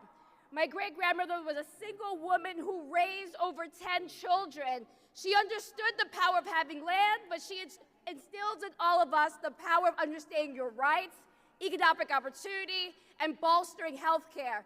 And now, 63 years later, her daughter's on stage at the very march she watched from her living room, thinking through what our country would look like. There's a lot of work to be done, a lot of things still yet ahead of us. But one thing I know, when my great-grandmother looked at the screen, she felt inspired by the Dr. Martin Luther King, Jr., the same way I'm inspired by the work of the Reverend Al Sharpton and the National Action Network. I am proud that in our generation we can look to such keen leadership to think through the needs that we have as a community, and that the work continues in the spirit and the vision of Dr. Martin Luther King, his family. I am eternally grateful to represent the board and be part of such a powerful organization. Thank you. I'm calling now for the last two speakers. Please give us your attention. Honorable Mark Tiano, who is the United States Representative of the California 39th Congressional District, and Ken Martin, Chairman of the Democratic National Committee. They will follow each other as they come now. Good afternoon, good troublemakers. Good afternoon. I'm Mark Chicano. I'm chair of the Congressional Equality Caucus and first vice chair of the Congressional Asian Pacific American Caucus. We're not here simply to remember history. We're here because the work that began 63 years ago is unfinished. We're here because the battles we thought that had long been settled have resurfaced. Birthright citizenship is under attack. Americans feel the need to carry a passport to prove they belong. Fascists are using their power to intimidate Americans into silence. And these are not echoes of some distant past. They are the reality of this moment. And this moment is an awakening that norms will not protect us. Every generation must take up the work of renewing and perfecting the idea of America so that America lives up to its promise. There are those that would have us believe America is about blood and soil, replacing America's founding principles with a narrow definition of who belongs and who does not. That being American is about how many generations your family has lived here, where your parents were born, and what you look like. But that is not the America generations of people have struggled, marched, bled, and died for. And what is the idea of America? The idea of America is that all of us are created equal, that government derives its power from the people, that every person deserves liberty and justice, and that being an American is not determined by your race, your religion, or where your parents came from, or who you love. The work of renewing and perfecting the idea of America does not happen on its own. People had to fight for it. John Lewis fought for that idea. At 23 years old, he stood right here in 1963 and demanded that America live up to its promise. 2 years later on the Edmund Pettus Bridge, police beat him for demanding the right to vote. He knew what awaited him on the other side of that bridge, yet he crossed it anyway because America was worth fighting for. Wong Kim Ark fought for the very same idea. Born in San Francisco to immigrant parents, he challenged the government when it tried to deny him entry into his own country. In 1898, he took his fight to the Supreme Court and won. If you are born here, you are an American, period. More than a century later, we're fighting that battle again because America is worth fighting for. My own family fought for that idea, and during World War II, my great-uncle Monso served in the 442nd Regimental Combat Team, fighting and bleeding alongside other segregated units like the Buffalo Soldiers and Tuskegee Airmen. He fought for the United States while my parents and grandparents were among the 120,000 Japanese Americans incarcerated by their own government. Think about that contradiction. A country that questioned their loyalty and took away their freedom, and still Japanese American soldiers fought and died for an America that had not yet lived up to its promise. The motto of the 442nd was simple: go for broke. Say it with me, go for broke. Risk everything, give everything, and they did. Today, we are being called for our own go for broke moment to fight for the character of our country. Let's all go for broke, let's march, and let's bring America back on track. The National Park Service has been very helpful, and we've got to close this meeting. Therefore, I'm calling us for 1 minute a person. And we're going to ask the Democratic President, Chairman, to come, and followed by one other. Thank you, everybody. Thank you to Reverend Sharpton and to Martin Luther King III for your leadership. It is an honor to stand with all of you in this hallowed ground today, 63 years to the day since Dr. Martin Luther King summoned America to live up to its highest ideals. Why does I Have a Dream still stir our hearts 63 years later? Because it wasn't simply a dream. It was a challenge, a demand, a call to action. Dr. King reminded us that America is not a finished product. America is a promise every generation is called upon to redeem. The work of building a more perfect union is never finished, and the responsibility for carrying that work forward belongs to all of us. But for 63 years, there have been politicians, and we know who they are, who quote Dr. King's words while working to dismantle everything he fought for. They talk about judging people by the content of their character while trafficking in hateful rhetoric and pushing harmful policies. They praise the civil rights movement while attacking the very rights that the movement run. And they have gone after the twin pillars of our democracy, voting rights and civil rights. They have made it harder for people to get ahead, of course. So when we see attempts to roll back the Voting Rights Act, what do? We organize, we register voters, we protect the votes. They did not march so we could stand still. They did not sacrifice so we could sit on the sidelines while the rights they want are taken away. So even when we are tired, we keep going. When the road is hard, we keep marching. When they try to divide us, we come together. And when they tell us to give up, we tell them not today, not tomorrow, not ever. Keep organizing, keep fighting. Let's win in 67 days and let's change this country for the better. Thank you so much. Thank you. Let us now welcome Brittany Packnick Cunningham and Bishop Leah Daughtry. I come to you today representing America's 73 million children. My name is Brittany Packnick Cunningham, and I come on behalf of the Children's Defense Fund, forged 53 years ago out of the faith of our founder, Marion Wright Edelman, and the fire of Mississippi Freedom Summer. And I need you to hear me. It is Freedom Summer again. They are trying to bury our vote, our inheritance, so I say it is Freedom Summer again. The prophet Isaiah told us, and a little child shall lead them. Not the small men in marble buildings, small men who have never met a child they couldn't cut, a school they couldn't shutter, a ballot they couldn't block, small men who put their names on brass plates and their hands on Bibles and then never read them. A child shall lead them. But this country has it backwards. This country wants to lead the children instead of being led by them.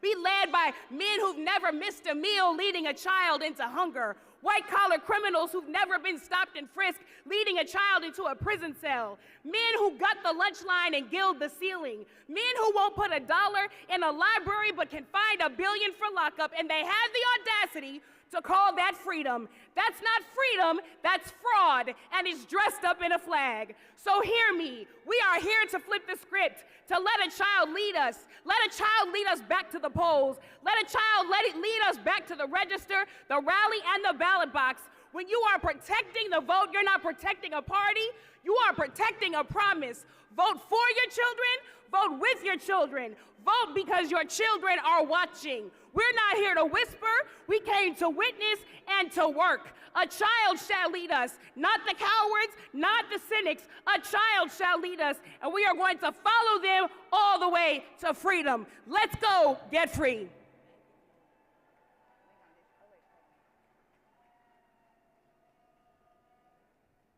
We are getting ready to line up.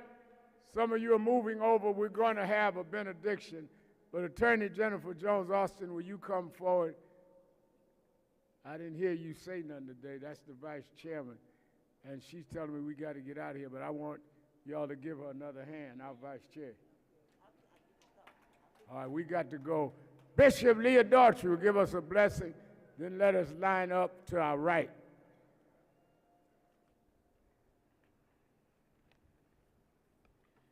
As we prepare to march, let us pray. God of Exodus and Isaiah, God who called us out of bondage and called us to be repairers of the breach, we thank you for this day, for this mall, for these feet that have carried us here just as they carried our mothers and our fathers 63 years ago. Lord, the courts have moved against us. Section 2 has been wounded. Our votes have been challenged. Our rights have been trodden. Our humanity has been questioned. But Lord, you did not raise up a movement to depend on 9 votes in a marble building. You raised up a people. And so we do not send these marchers out in mourning.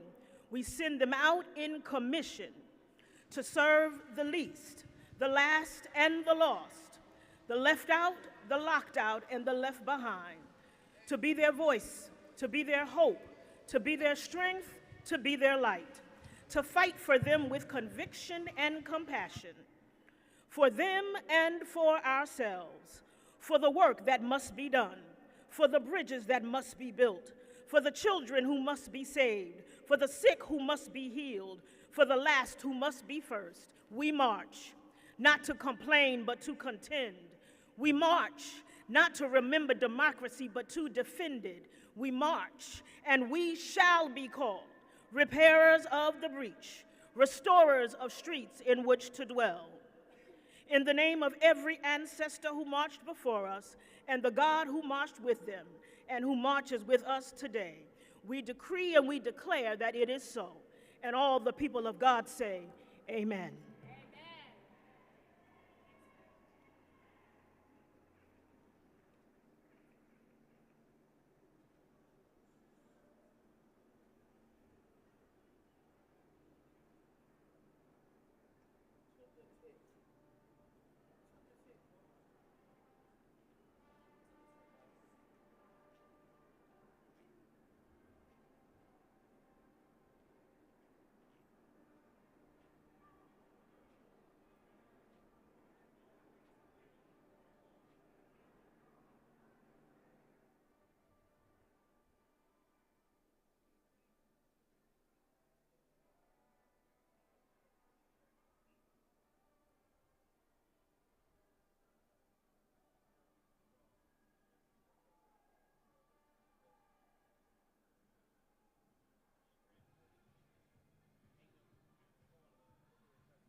Ladies and gentlemen, we would like to reiterate the lineup for the march.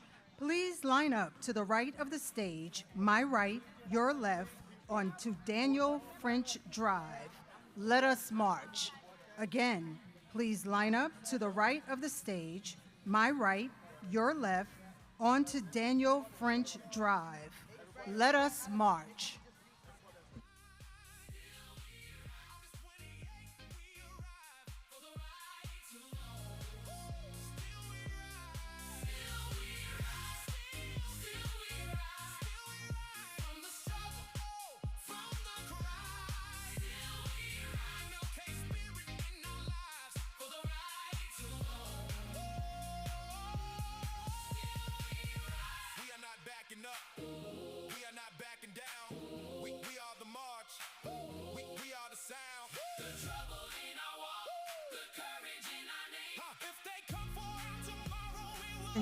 Ladies and gentlemen, once again, we would like to reiterate, we're asking you to please line up to the right of the stage, my right, your left, onto Daniel French Drive. Let us march. Please line up to the right of the stage, my right, your left, onto Daniel French Drive. Let us march.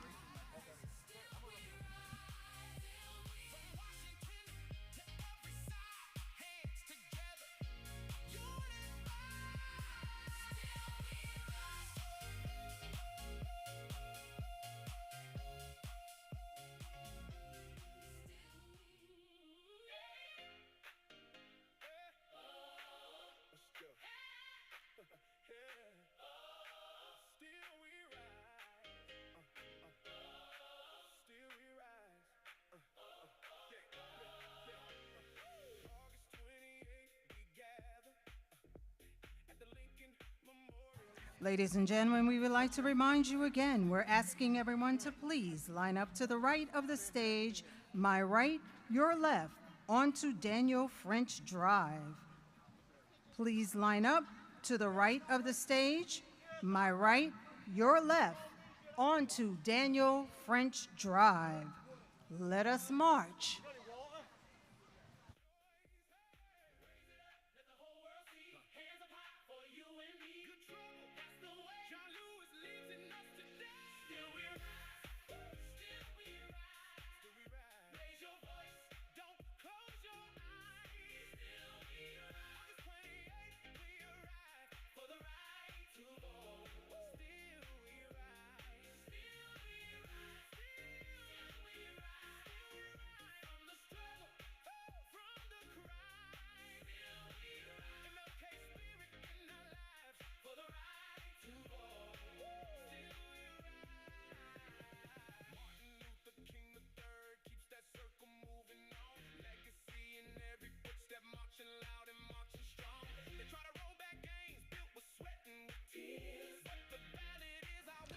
Ladies and gentlemen, once again, we would like to remind you to please line up to the right of the stage, my right, your left, onto Daniel French Drive.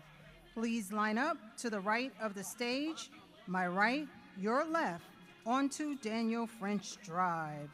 Let us march.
And our final announcement reminding everyone to please line up to the right of the stage onto Daniel French Drive.